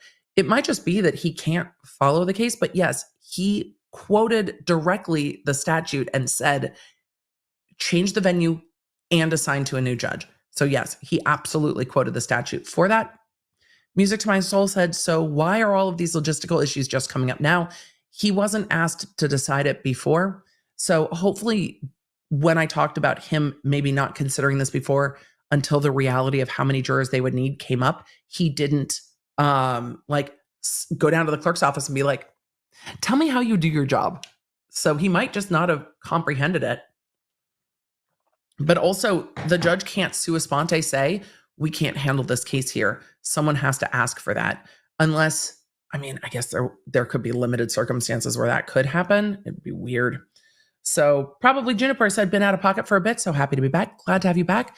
Again, that's what QuickBits is for. So it's always here if you need it. Carrie and the Cat said EDB is more entertaining than my actual law books. I try to distill it into easy to understand, but also my brain processes in real time, and sometimes that goes better than others. Susan said, I celebrated 14 years sober this past Saturday. Susan, congratulations to you. It's so interesting because I've found that particularly as I get older, a lot of my friends and a lot of the people I interact with just don't drink that much. And then the folks I know that are younger, like my brother's friends and spouses, don't either. I think we're seeing more of a trend, and even on the younger folks on reality TV, we're seeing people shifting all of their socialization away from drinking. And I think it is probably a net positive to shift all of our activity not being around drinking, especially as we are growing. So congratulations. And I hope you feel very supported by the trends towards everywhere you go also has delicious like ginger sparkly lemonades that feel like you're having something fun that are not alcoholic. So we don't drink very often over here either, truly. If I'm traveling and we go out to dinner with a friend, we'll have a drink, but I don't have time to feel like shit, and the older I get, the more like shit I feel. So we're just not doing it. We're just not doing it. Miss Megs 31 said, I completely understand their feelings, but it's a good thing the defendant's rights comes first. He's presumed innocent. Miss Megs, it is the way the law is set up, and it is easier for me to sit here and talk about that in abstract. It is much harder when you are living through it. And I've been on a whole lot of different sides of all of this. I have had friends and friends of family members be victims of crime and been through that side of like the really raw emotional, like I'm not a district attorney in this situation side. I have been through it on the DA side where it's like the victim's family is like, why are we doing these plea deals? This is not what we're doing. And it's like, this is what is fair and right for this case. And this is what has to happen. And I know you disagree. And I'm sorry that this is where we are, but this is what needs to happen in the realm of doing justice by the entire case. And I understand the frustration. So it's being on multiple sides of it. I understand how they feel. It is a very frustrating thing. And there's no good way to really process that while this process is ongoing. And I just have a tremendous amount of empathy for that. It's hard, and it's also specific and unique. And not a lot of people know what families of not just victims of crime, but families of victims of crime in high profile cases are going through. There are lots of victims of crime and lots of family members of victims of crime. But when you look at cases that are this high profile like this, it is a very rare and more unique experience that has got to add frustration to it. So I feel for them, and I hope that they have the support that they are going to need. And I hope the DA's office supports them in at least keeping them in communication and explaining. Everybody deserves to understand, even if they don't agree and don't like it and are frustrated. And sometimes your job as a DA is to allow people to vent their frustration so they feel heard. And that is a part of the job that some lawyers do better than others, because some lawyers don't go into law thinking that they're going to just, allow people to vent. And then some lawyers go into the job and are like, no, I'm here to take on the stress of everyone else. Just tell me, because people need to be heard. But I don't know, maybe it's because I'm hyperverbal, but it's been a core tenet of mine forever that people need to be heard, which in college did not work well for me, because people would be like, don't you have practice at 5 a.m.? And I'd be like, yes, but continue telling me everything that's bothering you forever. I'm here with you. You need to be heard. I'm here to hear you. No, boundaries need to be a part of that. So I love seeing the law nerds celebrating their sobriety in the chat and celebrating Gabrielle in the chat. Gabrielle said past the, I'm sure that's NCLEX or NCLEX. So I'm officially a registered nurse. I love you, EDB. Congratulations. Wait, we're not going to goat scream. We need to applaud to everybody celebrating. Good job, Gabrielle. You're in very good company here. We have lots and lots of RNs in this chat, and hopefully the community of law nerds and our nurse nerds that are here are very supportive. So congratulations. I think that is a perfect end for your NCLEX, ENCLEX. I totally put that all the wrong places. It's the NCLEX. Thank you for breaking it up for me. Congratulations. The things that I know are limited. I can pronounce voir dire, but it's only because all my law professors literally said it to me all of the time. So congratulations, everybody. And I love seeing all the RNs in the chat, lending congrats and community. So all of you, Doctor Who said XLAX, that's where my brain went, is the problem. And that's why we can't do the things. But thank you. Congratulations. It is a very needed and appreciated profession. Law nerds, all of you are needed and appreciated. It's good to see you. I want to do court on Thursday. So there is a case that I want to condense down to opening statements and a few witnesses. And I think that's what we're going to do on Thursday. Fingers crossed. I would love to do a little bit of condensed live court, because there's some stuff I want to watch with y'all. Hopefully that works for you. I know most of you are going to be like, we're here, whatever you want to do, but that's what I think I want to do. We've got lots coming up next week, so stay tuned in the Law Nerd app. Members, we have a members only live tomorrow afternoon, so I will see you right after the podcast premiere. Podcast premieres every Wednesday at 11. I will be in the chat with you. Tomorrow, we've got to talk about Massachusetts and the Proctor problem a bit more. And with all of that, Law Nerds, you are the best. I will see you back in the chat on Thursday. We've got some exciting stuff coming up, and soon we're going to be back in trial day to day with Donna Adelson. So we might have a little bit of shifts in our schedule before that trial comes up. Just give me a little bit of bandwidth for that trial, but we're going to be going to Tallahassee soon to cover the Adelson trial. And I swear I can't even play the last court hearing because the microphones are so bad. Ooh, if something does not get fixed, it is going to be wild. But with that, Law Nerds, it's good to see you, and I will see you in the next one. Bye. You can stay up to date with everything I'm covering and fast notifications on our free iOS and Android app at lawnerdapp.com, or search the App Store for Law Nerd. You can also follow me around social media, and don't forget to check out my podcast, The Emily Show, with quick bits dropping every Monday, summarizing everything I do here on the live streams on Tuesday and Thursday, for when you just have time for the quick bits. Thanks for being a Law Nerd.